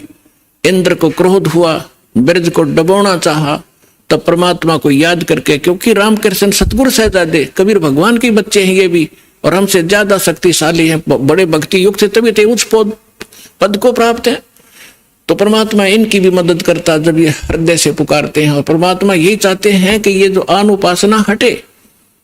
तो श्री कृष्ण जी ने वो इसलिए गिरिराज उठाया था कि आन उपासना, देवी देवताओं की भक्ति बंद कर दो। और ये हमारे गुरु ये फिर वही करवाने लग रहे जो श्री कृष्ण जी बना किया करते थे, खा के इनको ज्ञान। अब श्री कृष्ण जी उस मथुरा ने छोड़कर द्वारका में गए थे। अगर वही पवित्र धरती होती और वहीं से मोक्ष होता तो वो द्वारका क्यों गए? तो गरीबदास सूक्ष्म वेद में कहा है कि भूमि भरोसा डूब है और कल्पत है त्यों देव। इस भूमि के जो आधार से आप ये मान बैठे हो कि मथुरा में जाने से और जीव का कल्याण होगा, या काशी में ही मोक्ष प्राप्त होता है, या भूल है आपकी? क्या बताना चाहते हैं कि मुक्ति खेत मथुरापुरी, वह कीन्या कृष्ण कलोल, और कंस केसी चाणूर से वह फिरते डामाडोल। कर्म प्रधान है, जैसे कर्म करोगे चाहे मथुरा में करो चाहे काशी में करो, कर्म का फल मिलेगा, धरती कुछ लाभ नहीं देगी। क्या संदेश क्या दिया है यहाँ इस सेंटेंस में, समृतवाणी में, कि यदि आप मथुरा को मोक्ष अक्षेत्र मानते हो, और किस लिए कि वहां श्री कृष्ण जी किलोल किया करते थे, घूमा फिरा करते थे, रास करते थे। उसी मथुरा में कंस था, केसी और चाणूर जैसा न बकलतरो आया, उनकी ब्रांड माटी हुई, उनको नरक स्थान मिला। उन कर्म माड़े किए तो अच्छे कर्म कहीं बैठ के कर लो, सद्भक्ति करो, उसी से लाभ होगा। और फिर क्या डले डुआ रखे हैं कि बरसाना में जाएंगे, बरसाने में नहीं गए तो अधूरी भक्ति रहेगी वहां की। क्यों? क्योंकि राधा जी बरसाने की लड़की थी और श्री कृष्ण जी की प्रेमिका थी। अब वहां के लोग, जो बरसाना के लोग इतने भ्रमित हैं, वो क्या कहते हैं, एक दूसरे को राम राम भी नहीं बोलते। वो क्या कहते हैं, जैसे सुबह सुबह या कभी भी मिलते हैं आपस में, हम कोई राम राम कहता, कोई सत्साई बोलते हैं, तो वो कहते हैं राधे राधे, तो सामने वाला कहेगा अखा बेटा राधे राधे, और राम भी भूल गए, और राधे उस काम की लड़की ने पूजन लाएंगे, देख कहाँ डले डुबा दिए, राधे राधे श्याम मिला दे। वो बरसाना में सिफारिश लुआन जाओ राधे की कि कृष्ण से मिला दे, कृष्ण ने मिलकर के कला टूट जाएगा, वो आप जन्म मृत्यु के अंदर। तो पुण्यात्माओं, इस काल के दूतों ने यो 9 मन सूत उलझा रखा है अज्ञान का। ऋषिदास की ड्यूटी लादी परमात्मा ने साची कहने की। एक बार तो सबको दुख होता है, पर बाद में आनंद बहुत आता है। पुण्यात्माओं, ये अन्य जितने भी ऋषि महर्षि आप देखते हो, संत, ये वही बातें कहते हैं, वही ज्ञान बताते हैं जो जनता को स्वीकार्य है। जैसे आप बहुत से संतों के बारे में सुनते हो, आसाराम जी जैसे क्या कहते हैं, 7-8 मंत्र बता देते हैं, जो तुमने अच्छा लगे वो सुन लो। वो गुरु हैं, कमाल की बात कर दिया। जैसे कि डॉक्टर के पास कोई मरीज जाता है और उसके आगे 7-8 प्रकार के कैप्सूल डाल दे कि उठा ले जो सा तुझे पसंद हो, रोग कट जाएगा। खाक डॉक्टर है वो। डॉक्टर से ये बताएगा ये टेबलेट है, इस समय लेनी है, और ये इसके परहेज हैं, और ऐसे ऐसे वो डॉक्टर होता है। तो इस प्रकार हमारे धर्म गुरुओं ने हमारे इस भक्ति मार्ग का बट्ठा बैठा दिया। अपनात्मा जैसे एक हमारे यहाँ भी वो एक वर्द है, 60 साल वर्ष का था, सन 2000 की बात है।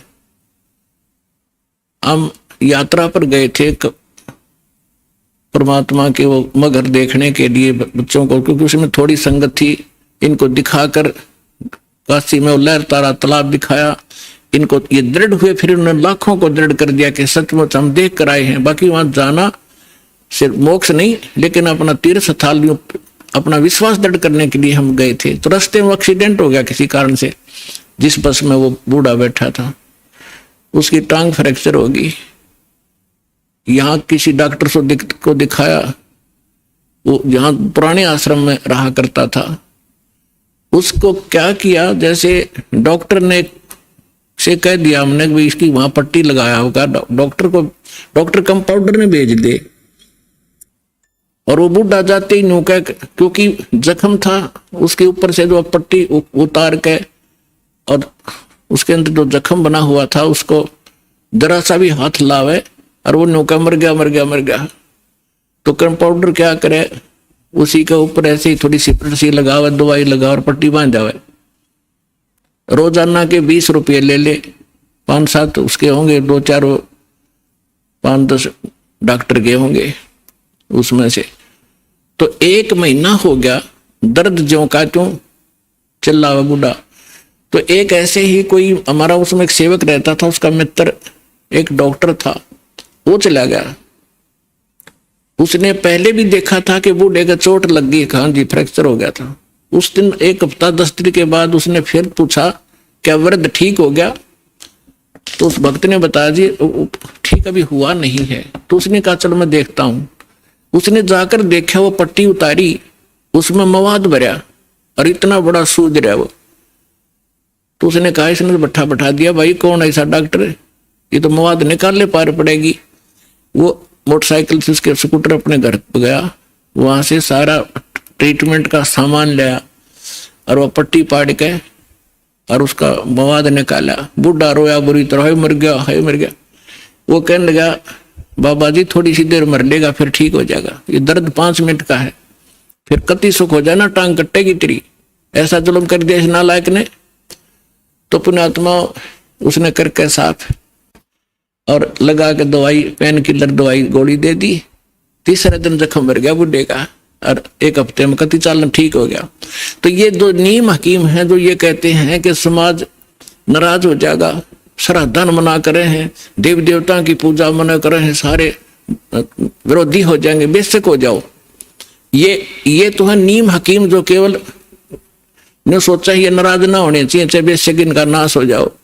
अरदास है सर्जन, एक बार दर्द होगा लेकिन सदा का सुख हो जाएगा पूरे मानव समाज को, और इसको करके छोड़ दूंगा।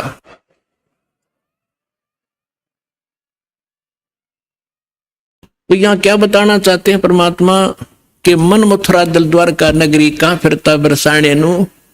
इस मन से और दिल साफ करके भक्ति कर सच्चे परमात्मा की सच्ची साधना कर, कहाँ बरसाने में भटक रहा है। फिर क्या बताते हैं कि जब फरमान धनी का आवे, को राखे घर जाने नु, जा सतगुरु का शरणा लीजे, जो मेटे जम तलवाने नु। मैं तो दे दी है बालम याने नु, मैं तो दे दी बालम याने। अब क्या बताया है गरीबदास साहिब जी ने कि जिस समय आपके प्रारब्ध में, आपके किस्मतानुसार जब आपकी मृत्यु आ गई और यम के दूत आपको लेने आएंगे, तो कोई नहीं रोक सकता उसको। मासा घटे न तिल बधे, विद ना लिखे जो लेख।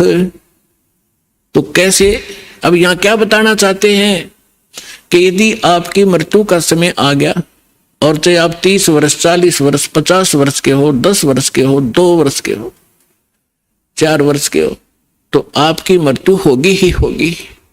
फिर क्या बताते हैं कि जा सतगुरु का शरणा लीजिए, जो मिटे जम तलबाने नु। तलबाना माने जैसे सम्मन आते हैं कोर्ट से, और उस उच्च कोर्ट से या राष्ट्रपति से उसका सटे मिल जाता है, तो वो सम्मन वापस हो जाते हैं।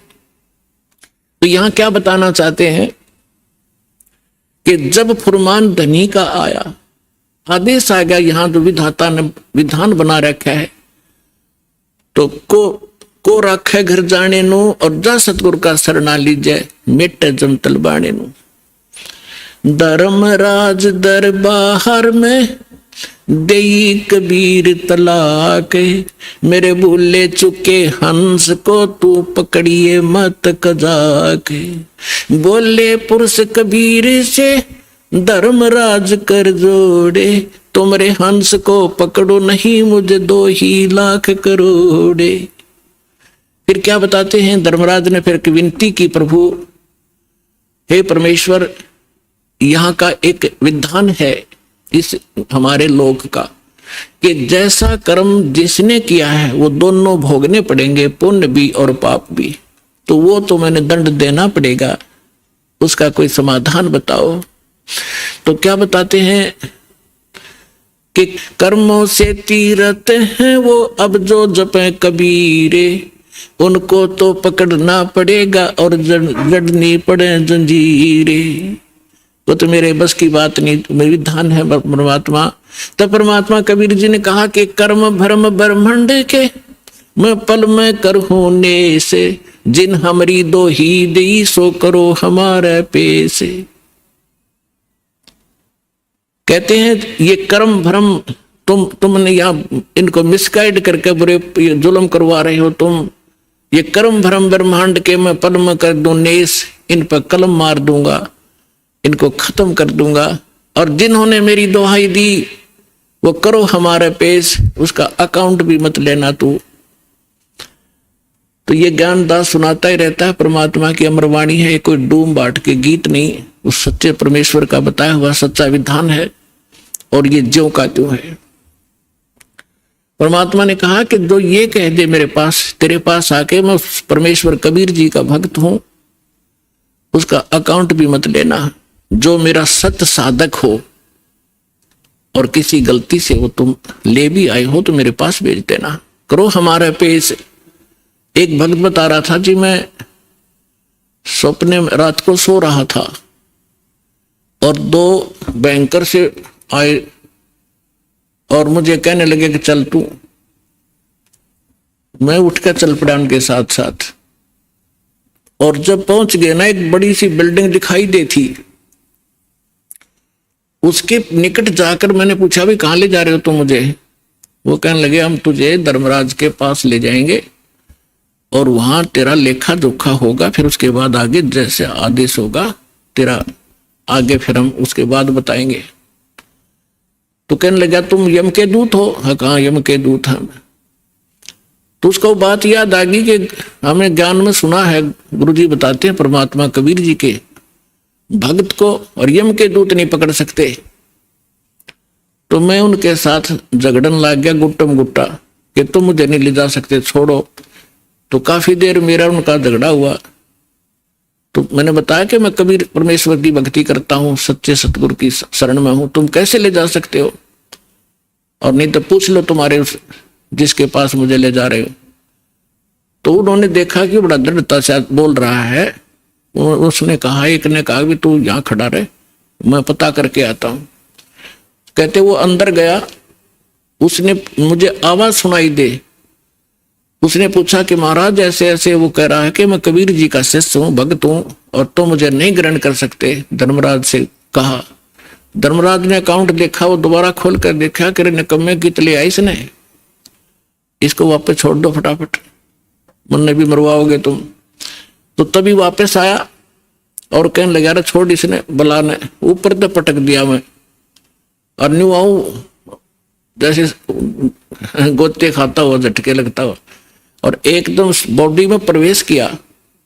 और जब मैं उठा पसीना पसीना हो रहा, मेरी जाग खुल गई, नींद खुल गई और काफी देर तक मेरा शरीर सुन रहा, मैं हिल डुल नहीं सका, हिल डुल नहीं पाया। यदि मुझे ऐसी स्थिति मेरे शरीर की ना होती तो मैं सपना मानता इसको। तो उस दिन के बाद कह रहा कि और गणा दृढ़ विश्वास हो गया परमात्मा पे। तो यहां गरीबदास जी उसी परमात्मा की समर्थता बता रहे हैं कि जब फरमान धनी का आवे को राखे घर जाने नु, कौन बचाओ वहां जाने से? और जा सतगुरु का शरणा लीजे मेट जम तल बाणे नु, मैं तो दे दी बालम याने नु, मैं तो दे दिए बालम याने नु। उत्तर दक्षिण पूरब पश्चिम तो फिरता दाने दाने नु। इस समर्थ की शरण में आने से आपको इतनी बरकत देगा यू भगवान, थोड़े काम में घना सुख, घना फायदा होगा। और आप उल्ट साधना करते हो, गलत साधना कर करके और अपना कर्म बिगाड़ दिए, भक्ति नाश कर ली। जिस साधना से आपको आप कर रहे हो, इससे आपको कोई बेनिफिट होने वाला नहीं है। यहाँ क्या बताते हैं? उत्तर दक्षिण पूरब पश्चिम फिरदा दाने दाने नु, सर्व कला सतगुरु साहेब की हरि आए हरि आने नु। तुम तो कहते हो कि भगवान हमने मिलता नहीं, और भगवान हरियाणे में आए और मुझे मिले, सतलोक लेकर गए, फिर वहां पे छोड़ा। और पुण्यात्माओं आगे फिर गरीबदास जी क्या बताते हैं?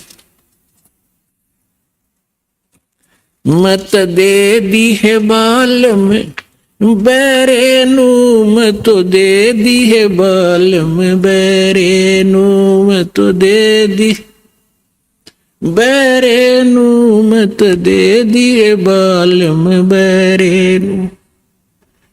संसारी दी गल्ला चिने ना बूझे शब्द जो गहरे नू। संसारी दी गल्ला चिने नहीं बूझे शब्द जो गहरे नू। ये मुर्दों से ती प्रीत लगावे न जाने सतगुरु मेरे नू।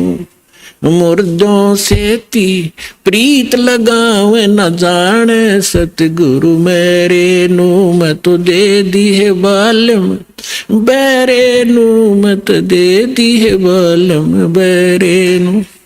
श्वेत छतर सिर मुकुट विराजे देखत ना उस चेहरे नू। श्वेत छतर सिर मुकुट विराजे देखत ना उस चेहरे नू। ऊंची थड़ियां खेती बोवे ये भूल गए निज डेरे नू। ऊंची थड़ियां खेती बोवे ये भूल गए निज डेरे नू। मैं तो दे दी बैरे नू, मैं तो दे दी है बालम बैरे नू। मैं तो दे दी बैरे नू, मैं तो दे दी है बालम बैरे नू। ये संसार समझदा नहीं कहंदा शाम दोपहरे नू। ये संसार समझदा नहीं कहंदा श्याम दोपहरे नू। गरीब दास ये वक्त जात है रोवोगे इस पैरे नू। गरीब दास ये वक्त जात है रोवोगे इस पैरे नू। मैं तो दे दी है बालम बैरे नू, मत दे दी है बालम बैरे नू। ऊंची थलियां खेती बोए ये भूल गए हैं निज डेरे नू। ऊंची थलियां खेती बोए ये भूल गए निज डेरे नू। गरीब दास ये वक्त जात है रोवोगे इस पैरे नू। गरीब दास ये वक्त जात है रोगे इस पैरे नू। मैं तो दे दी बैरे नू, मत दे दी है बालम बैरे। अब इसमें क्या बताना चाहा है परमात्मा के ज्ञान को गरीबदास साहिब जी ने, कि यदि आप किसी मित्र को, बहन भाई को या कोई और निकट के संपर्क वाले को कुछ बताना चाहोगे इस ज्ञान के बारे में, वो कति सुनने को तैयार नहीं, क्योंकि मन है उसके अंदर प्रभावी है, हैवी है मन। और उसी व्यक्ति को कोई ये कह दे कहाँ जाते हो भाई, कि मैं जाता हूं अमरनाथ पे, और उसको ये कह दे कि केदारनाथ पर जाने से बहुत लाभ होता है, तो पूछेगा कब जाएगा, मुझे भी ले चलना। No objection. कोई सोमवार का व्रत रखता है तो उसको कोई ये कह दे कि शुक्रवार का व्रत बड़ा बेनिफिट देता है, अच्छा बता कैसे करना होता है तुरंत मान जाएगा। तो यहां परमात्मा कहते हैं मैं तो दे दी बालम बैरे नू, और संसारी दी गल्ला चीन। आम आदमी कह दे वो मान ले, और ना बूझे शब्द गहरे नू, इस गहरे ज्ञान को नहीं पूछना चाहता, ना समझना चाहता। तो क्या बताते हैं, संसारी दी गल्ला चिन्ह नहीं बूझे शब्द जो गहरे नू। ये मुर्दों से ती प्रीत लगावे न जाने सतगुरु मेरे। अब जैसे प्रत्येक गांव में किसी तालाब के ऊपर या किसी अन्य स्थान पर कोई संत साधक मर गया, मृत्यु को प्राप्त हुआ, उसकी यादगार बना ली, वह माथा टेकन लाग गए सारे, पूरा गांव का गांव। अनोखा हमारे तो दादा लाई पूजा है यार। अरे कोई विवेक तो लो। देखो जैसे ठीक है वो संत अच्छे होंगे जो आज तक पूजे हैं, लेकिन उस समय जो उस जीवित समय में उसके जैसा भी वो संत था, जैसी भी भक्ति साधना थी उसके पास, तो उससे उस समय लाभ तो मिल सकता था। जब वो वर्तमान में था। अब तो वैसे उसकी महिमा वैसे ठीक आदर करते रहो, लेकिन मोक्ष कति नहीं, लाभ नहीं मिलेगा। जैसे कोई डॉक्टर है, वैद्य है, और वो बहुत अच्छा वैद्य था और खूब अच्छी दवाई देता था, रोग नाश कर देता था, ठीक है। तो उस समय जो उसके संपर्क में आए तो उनका वो लाभ मिला। उसकी मृत्यु होगी, मृत्यु के बाद उसकी यादगार बना दी।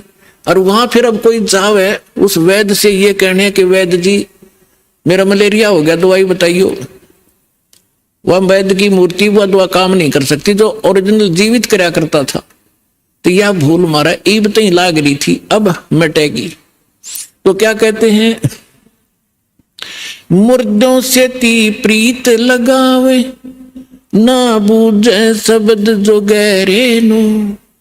मुर्दों से ती प्रीत लगावे, ना जाने सतगुरु मेरे नु। मैं तो दे दी है बालम बैरे नु, मैं तो दे दी है बालम बैरे नु।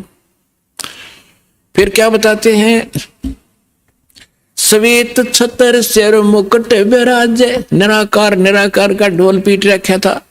कहते उस सफेद अरस कुर्स पर सफेद गुम्मट है, जहां सतगुरु, जहां परमात्मा का डेरा, वहां एक बहुत बड़ा सुंदर महल है परमात्मा का, उस बहुत सुंदर गुम्बद टाइप है, उसके अंदर परमात्मा विराजमान है। सिंहासन के ऊपर सिर पे मुकुट है और ऊपर श्वेत छत्र परमात्मा के तना हुआ है।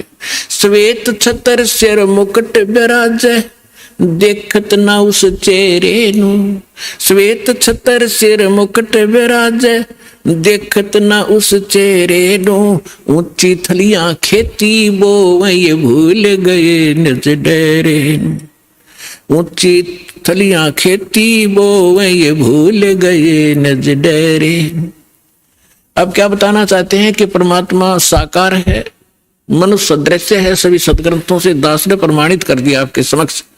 और जिन महापुरुषों ने भगवान मिले, सचखंड लेकर गए अपने निज स्थान पर, फिर उनको वापस छोड़ा, उन्होंने अपनी अमृतवाणी में एफिडेविट दे रखा है कौन है भगवान, कहाँ रहता है, कैसी सूरत है और क्या नाम है उसका। तो इन सभी प्रमाणों से आपको सिद्ध हो जाएगा कि कौन है भगवान और कैसी लीला करता है वो मालिक। तो यहां क्या बताते हैं कि आप जी जो साधना कर रहे हो, अन्य देवी देवताओं की, पूर्ण परमात्मा की भक्ति ना करके किसी भी ब्रह्म की, पर सर पुरुष की, अक्षर पुरुष की, ब्रह्मा विष्णु महेश की, या दुर्गा या निरंजन की, तो ये तो ऐसी साधना है जैसे कोई किसान ऊंचे स्थान पर, थली पर, पहले वर्षा पर आधारित थे सभी मानव समाज, और उस समय गरीबदास जी ने भी किसान थे। गरीबदास जी जाट ग्रुप में, जाट जाति से थे, और अपने वहां के साथी जो किसान थे उनको भी समझाना था। इसलिए बता रहे हैं कि जो मैं भक्ति बता रहा हूं जिस भगवान की, उसकी साधना ना करके आप अन्य जो साधना कर रहे हो ऐसी है जैसे ऊंची थलियों पर, ऊंचे स्थानों पर बीज बो दिया, खेती कर ली, और जब थोड़ी बहुत वर्षा हुई तो उस थलियों का पानी एक समतल स्थल पर, डहर बोलते थे उसको, डहर, वहां आकर इकट्ठा हो जाता था, और उस स्थान को, डहर के अंदर पानी वर्षा भी और आसपास के ऊंचे क्षेत्र का उसी में आ जाता था। और उसमें जब बोई जाती थी फसल, जैसे ऊंची थलियों पर बोई हुई तो वो होती ही नहीं थी, और डहर में बीजा हुआ 1 एकड़ में मनमाने 50 मन कनक हो जाती थी, और ऊंची थलियों पर 2 मन की भी नहीं होती थी मुश्किल से। तो क्या बताते हैं गरीबदास साहब जी, एक फॉर एग्जाम्पल बता रहे हैं कि तुम ऊंची थलियां खेती वो भूल गए निज डेरे नु।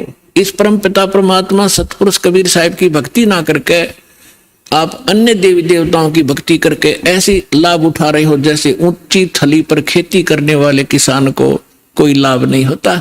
और जो डहर में बीज बोता है, प्रयत्न दोनों एक जैसा ही करते हैं, तो उस डहर वाली यानी उपजाऊ जमीन में और समतल जमीन में घना लाभ होता है।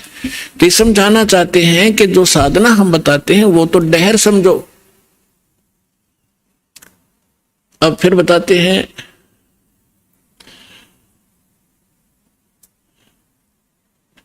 गोता मारूं स्वर्ग में जा बैठूं पाताले, गरीबदास ढूंढता फेरूं अपने हीरे मोती लाल। चारों युग में मेरे संत पुकारे और कूक कहा हम हेल रे, हीरे माणिक मोती बरस ये जग चुगता ढेल रे। अब परमात्मा कबीर जी से प्राप्त ज्ञान को कैसे विश्लेषण कर रहे हैं गरीबदास जी। कबीर साहब बता रहे हैं कि चारों युगों में मैं आया, अच्छी आत्माओं को मिला, उनको तत्व ज्ञान और यथार्थ स्थान से परिचित करवाया, सत भक्ति से परिचित कराया, और ये चारों युग में संत पुकारे और कूक कहा हम हेल रे, हीरे माणिक मोती बरसे ये जग चुगता ढेल रे। हम तत्व ज्ञान और यथार्थ साधना रूपी हीरे मोती लालों को बखेर रहे हैं, और आप जी इस ज्ञान से परिचित न होने के कारण इन लाल और हीरे मोतियों को ग्रहण ना करके कंकर पत्थर, आन उपासना रूपी कंकर पत्थर इकट्ठे कर रहे हो, जो तुम्हें बाद में कोई लाभ नहीं देगी। उसी को यहां प्रमाणित कर रहे हैं।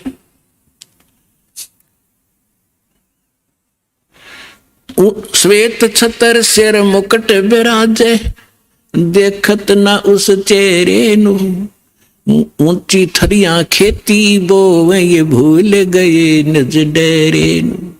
पर भी लेन जात है दुनिया, हमरा ज्ञान किन्हें ना सुनिया। अब यहाँ एक प्रश्न है इसके अंदर के संसारी दी गल्ला चिन्ह ना बुझे सब जुगैरे नु। एक बहन आई, एक बहन ने हमारी दीक्षा ले ली थी। उस बहन की बहन जो है, उसका पति शराब बहुत पीता था, और जिस बहन ने यहाँ दीक्षा ली थी उसका भी ऐसी स्थिति थी। उसके पति ने शराब छोड़ दी थी और नाम ले लिया, और एक बिल्कुल स्वर्ग के तुल घर हो रहा था। तो उसकी बहन का वहां आना हो गया, जो दीक्षा किसी और से ले रखी थी, किसी दूसरे पंथ से, और साथ में दूसरी साधना भी करती थी अपनी जो परंपरागत प्रचलित। उसका पति शराब पीता था, बहुत पीटता था, कभी गली में भी खड़ी कर देता रात में शराब के नशे में। अब मैं बाहर खड़ी रहती हूँ, कुंडी लगा के भीतर पड़कर सो जाता, सवेरे उतरे शराब जब खुल कुंडी ने, इतनी दुखी हूं मैं। तो उस बहन ने कहा कि आप मेरे गुरुजी के पास चलो, वह नाम ले लो और तेरा पति भी शराब छोड़ देगा। तो वह बहन अपनी बहन के साथ हमारे पास आ गई करोथा आश्रम में। जब थोड़ी सी संगत थी, हम ऐसे बाहर बैठे सारा बैठे रहते थे, सारे 10 20 50 100 भक्त आते थे दिन में, मुश्किल से 10-20। तो मैंने पूछा बहन कहाँ से आई? तो उसने बता दिया मेरी सिस्टर है, और इसका पति बहुत शराब पीता है, और रोज पीता है, इसने बुरा हाल कर रखा है इसका, और नौकरी करता है, एक चवन्नी घर पर नहीं छोड़ता, सारी पी जाता है, बच्चे भी भूखे रहते हैं कई बार। तो मैंने कहा बहन फिर दीक्षा लेनी पड़ेगी आपने, भगवान फिर धीरे धीरे सद्बुद्धि देता है, परिवार के अंदर भगवान प्रवेश हो जाता है, और ये पितर भूत भी प्रवेश करके वहां उत्पात मचाते रहते हैं, फिर वो भाग जाते हैं, सद्बुद्धि आती है। तो मैंने पूछा आप क्या साधना करते हो?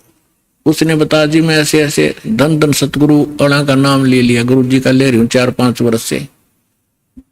तो हमने कहा बहन देखो चलो ठीक है, वहां जो तुमने नाम लिया, लेकिन अब यहाँ भक्ति, यहाँ नाम लोगे तो सब पिछली पूजा छोड़नी पड़ेंगी, ना बीड़ी पीनी, ना शराब, ना पीने के लिए सहयोग देना किसी को, और ना कोई व्रत रखना। मैं कहने लगा बहन बीड़ी क्यों पीती है तू?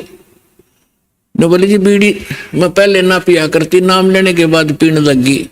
मगा कमाल की बात है, दीक्षा लेने पीछे पाछे छोड़ा करें कि बुराई ग्रहण थोड़ी करते हैं। तो उसने क्या बताया जी, जिस सत्संग में हमारे गांव में होता था सत्संग, हम वहां जाती थी तो वो सभी को बीड़ी वितरित करती थी प्रसाद के रूप में, एक प्लेट में डाल के, और साथ में एक माचिस और सींक रख देती थी, और न्यू क्या करती पीले पीले प्रसाद है। मैं ना पिया करती पहले, पर उन्हें शिकायत दी, पीने लगी, यह बीमारी और ला ली मैंने, तो इसको तो मैं छोड़ दूंगी। फिर उसने बताया कि मैं व्रत रखती हूं। मैं कौन सा व्रत रखती है? कि शुक्रवार का, मैं बोला बेबे बहन, ये सभी जो व्रत त्यागने पड़ेंगे जो भक्ति करना चाहती है। ने बोले जी व्रत ना छोड़ू मैं। उसकी बहन कहने लगी जब तक तू कह रही थी मैं सारी बात मान लूंगी, अब तो व्रत पड़ेगी। मैंने उसे पूछा बहन इस शुक्रवार का व्रत क्यों रखती है तू, किस लिए? तो वो कहने लगी कि मैंने कथा, क्या क्रिया होती है इसमें, क्या लाभ है इससे? वह कथा सुनाती है कि एक का पति विदेश चला गया था कोई काम धंधे के लिए। ऐसी कथा है संतोषी माता के व्रत, शुक्रवार के व्रत से क्या लाभ है वो बताने लगी। और फिर उसकी काफी वर्ष हो गए थे, उसके पति ने दूर चला गया, उसका भूल पड़ गई, घर नहीं आया। संतोषी माता एक बहन को दिखाई दी उसको, जिसका पति बाहर गया हुआ था दूर देश में, और उसने बताया कि तू मेरे 16 शुक्रवार के व्रत रख ले, तेरा पति घर आ जाएगा। तो उसने 16 शुक्रवार के व्रत रखे और 16वां शुक्रवार का जो व्रत था उसका पति घर आ गया। इसलिए उसकी पूजा करती हूँ। और मैं 13 रोज आवर रोज गड़े तो गाड्डे की शुक्रवार के व्रत ने अकल की चोर।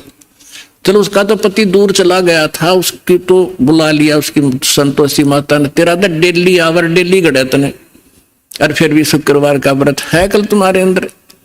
तो यहां परमात्मा कहते हैं कि संसारी दी गल्ला चीने ना बूझे शब्द जो गहरे नु, सच्चाई से परिचित ना होना चाहते हैं, और ऊंची थलियां खेती वो ये भूल गए निज डेरे नु।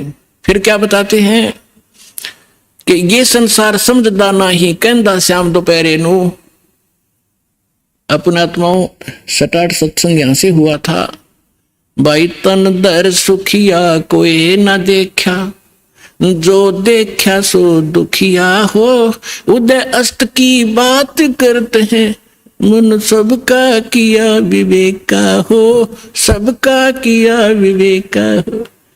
यहां पर कहते हैं झूठे सुख को सुख है ये मान रहा मनमोद, ये सकन से बिना काल का कुछ मुख में कुछ गोद।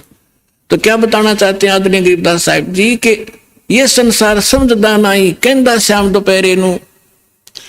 जैसे एक शराब पिए पड़ा था, जेठ जून का महीना, हरियाणा क्षेत्र, पंजाब, राजस्थान, उत्तर प्रदेश। इसमें जून के अंदर एक भयंकर गर्मी गिरती है और शराब पी कर बाहर पड़ा बिल्कुल मैदान में, और उसका साथी कहता है कि उठ ले भाई, बहुत दुखी है तू, मुंह में झागा रे, पसीना पसीना, रेते में लेटा हुआ है, उठ तुझे छाया में लेटा देता हूं। वो शराब के नशे में कहता है छेड़ना मौजूरी है, वहां धूप में पड़ा है, रेत के अंदर पड़ा है, पसीना पसीना है, और उसको कहता छोड़ दे मौजूरी है। तो परमात्मा कहते तुमने भांग पी रखी काल की, कबीर ये माया अटपटी सब गट आनड़ी, और किस किस ने समझाऊं या कुआ भांग पड़ी। तो ऐसे हम इस दुख को सुख मान रहे हैं इस नशे के अंदर। फिर क्या बताते हैं, जैसे एक रिश्तेदार दूसरे रिश्तेदार को यानी मित्र या रिश्ते रिलेटिव को कोर्ट में मिला कचहरियों में, और वहां मिलते ही हाथ मिलाते हैं और कहते और क्या हाल है, अकमौज हो रही है। कोर्ट में मौज का क्या काम, वहां तो घी बंधी रहती है, कोर्ट में भी मौज है। वहां गए हैं व्यक्ति को 2 मिनट में चिंता रहती है, वकील नहीं आया, गवाह नहीं आया, फलाना नहीं आया, और फिर और क्या हाल है, ठीक ठाक मौज है। कोर्ट में जाने वाले व्यक्ति को भी मौज है। फिर हॉस्पिटल में गया, किसी का कोई बच्चा बीमार था, मित्र आए वहां मिलने के लिए, अब उससे पूछते हैं और ठीक है, अपना लड़का तो बीमार है बाकी मौज हो रही है, लड़का मरने को हो रहा है बाकी ठीक ठाक है। तो परमात्मा कहते हैं ये संसार समझदा नहीं कहंदा श्याम दोपहरे नो। जैसे जेठ का महीना और दोपहर के समय को, और कोई ये कहे कि ठंड सी लग रही है, तो उसने शाम देखी नहीं है। तो शाम के समय जो शीतलता होती है, तो दोपहर के समय वो धूप में जला हुआ भी ये कह रहा है कि कहंदा श्याम दोपहरे नु, यानी इस दुख को तुम सुख मान रहे हो, झूठे सुख को सुख कहे ये मान रहा मन मोद, ये सकल चबीना काल का कुछ मुख में कुछ गोदे। फिर क्या बताते हैं परमात्मा भाई सुरपति दुखिया भूपति दुखिया, रंग दुखी बपरीती हो, कह कबीर और सब दुखिया, एक संत सुखी मन जीती हो, संत सुखी मन जीती हो। सुरपति देवताओं का राजा इंद्र भी दुखिया, और पूरी पृथ्वी का राजा भी दुखिया, और रंग तो स्वाभाविक दुखी, जो गरीब है वो तो दुखी है ही है। तो परमात्मा ने बताया है, कहे कबीर और सब दुखिया, एक संत सुखी मन जीती हो। यानी परमात्मा की शरण में जो प्राणी आ जाएगा, पूरे सतगुरु की शरण में आने से, उस सच्चे परमात्मा की भक्ति करने से उसको एक तो ज्ञान ऐसा प्राप्त हो जाता है कि वो संसारिक इन आडंबरों से दूर हो जाता है। उसको ज्ञान ऐसा निर्मल मिल जाता है कि ऐसा निर्मल ज्ञान है, ये निर्मल करे शरीर और ज्ञान मंडलीक है, भाई चकवे ज्ञान कबीर। उसको ज्ञान ऐसा मिल जाता है कि यहाँ तक पीछा छुड़वाएं पार पड़ेगी, ना कोठी की घनी आवश्यकता, ना बंगले की, ना ज्यादा यहाँ अटपट चले नहीं, क्योंकि हमारे परमात्मा सारी ब्रह्मांड के पालक, सबके रचनहार एक झोंपड़ी में टाइम पास करा करते और हाथ से कपड़ा बुनकर निर्वाह करके दिखाया करते थे, जो सबका पालन करने वाले। नहीं तो वो एक वचन से एक बहुत बड़ा महल बना सकते थे, उन्होंने ईंट सीमेंट डालने की जरूरत नहीं थी। वो हमें ये बताना चाहते थे, इस गंदे लोक से निकलना चाहते हो तो यहाँ की बकवाद छोड़नी पड़ेगी, केवल यहाँ से जन्म और मृत्यु का छुटकारा चाहिए आपको, तो ये भक्ति कर लीजिए। गीता अध्याय नंबर 7 के श्लोक नंबर 29 में कहा है, गीता ज्ञान दाता कहता है कि जो मेरे ज्ञान को आश्रय कर लेता है और तत्वदर्शी संत की जो खोज कर लेता है, और वो व्यक्ति जो केवल जरा और मरण से छूटने का प्रयत्न कर रहे हैं, वो उस तत्व से परिचित हो चुके हैं और सारे दातम ज्ञान से परिचित हैं और वो सब कर्मों से परिचित है। वही प्राणी जरा और मरण से छूटने का प्रयत्न करते हैं, इस संसार के किसी सुख की वो कामना नहीं करते। तो यहाँ इस आने से आपको ये ज्ञान हो जाएगा और फिर ये समर्थ है। आपको जिस चीज की आवश्यकता होगी, बकवाद नहीं सुनेगा आपकी। आपको आवश्यकता होगी तो आपको तुरंत दे देगा, ला कहते कुछ भी कारण बनाओ। तो इसलिए यहां परमात्मा कहते हैं, कहे कबीर और सब दुखिया, एक संत सुखी मन जीती हो। मन जीतना यही होता है कि जैसे हमने यहाँ की ये जो नाचना गाना, किसका तो ज्ञान ही हो गया, बकवाद है मतलब की। अब नाच गा रहे हैं, ढोल पीट रहे हैं, डीजे बजा रहे हैं, अगले दिन दूल्हे की मृत्यु हो जाती है, टक्कर मार कर रो रहे हैं, बजा ले डीजे। तो यहाँ संत कहते हैं, ना जाने, नानक साहब जी कहते हैं, ना जाने काल की कर डारे, किस वे ढल जा पासावे, अर्जिना के सरते मौत खुड़क दी नानू केड़ा हंसावे। जिनको मौत दिखाई देती है, जिनको जाना है यहाँ से, पता है कि ना जाने कब बिजली गिर जाएगी, तो वो ये बकवाद नहीं करा करते। अब कोई भयंकर रोगी है और उसको पता है कि कैंसर होगी है और कुछ दिनों का मेहमान है, उसको वो सुनियो डीजे और करके दिखाओ बकवाद। उसको तो उंगलियां पर दिन गिनने पड़ते हैं कब मौत होगी, कितने दिन का जीवन है। तो हम सबको कैंसर है। परमात्मा कहते हैं कि जग सारा रोगी आरे, जिन सतगुरु वैद न जाना, जग सारा रोगी आरे। जन्म मरण का रोग लगा या तृष्णा बढ़ी खांसी, और आवागमन की डोर गले में पड़ी काल की फांसी। तो हमने ये काल की फांसी दिखाई देनी चाहिए, और यहाँ से जब निकलने की जब श्रद्धा बनाएंगे तो हमारा मन जीता जाएगा, तब मन जीता जाएगा। इस ज्ञान से हम उल्टे हटेंगे और फिर परमात्मा साथ रहेगा।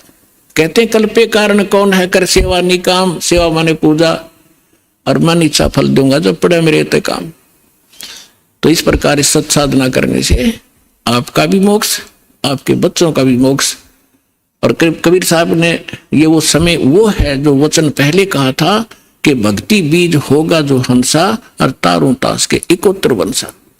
अब हजारों वर्षों तक ये सत साधना चलेगी, पूरे विश्व में ये ज्ञान फैलेगा। या कोई सुखी नहीं है, चाहे कितना बड़ा अपने आप को प्रधानमंत्री मान रहा है, चाहे कितना वैभवशाली समझता है, उसने सपने में सुख नहीं है आज के युग में। तो इस ज्ञान से, इस भक्ति से आपकी आवश्यकता भी पूरी होगी और मन भाग जाएगा, आत्मा दृढ़ होगी, आपका मोक्ष होगा, सतलोक चले जाओगे।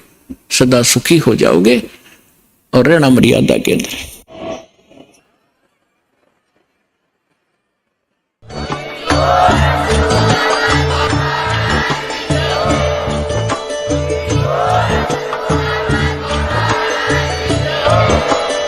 आप सुन रहे थे जगत गुरु तत्वदर्शी संत रामपाल जी महाराज जी के मंगल प्रवचन। अधिक जानकारी के लिए विजिट कीजिए हमारी वेबसाइट www.jagatgururampalji.org। संत रामपाल जी महाराज जी के शुभ आशीर्वाद से पूरे विश्व भर में 500 से भी ज्यादा नाम दीक्षा केंद्र हैं, जिन पर संत रामपाल जी महाराज जी द्वारा ऑनलाइन निशुल्क नाम दीक्षा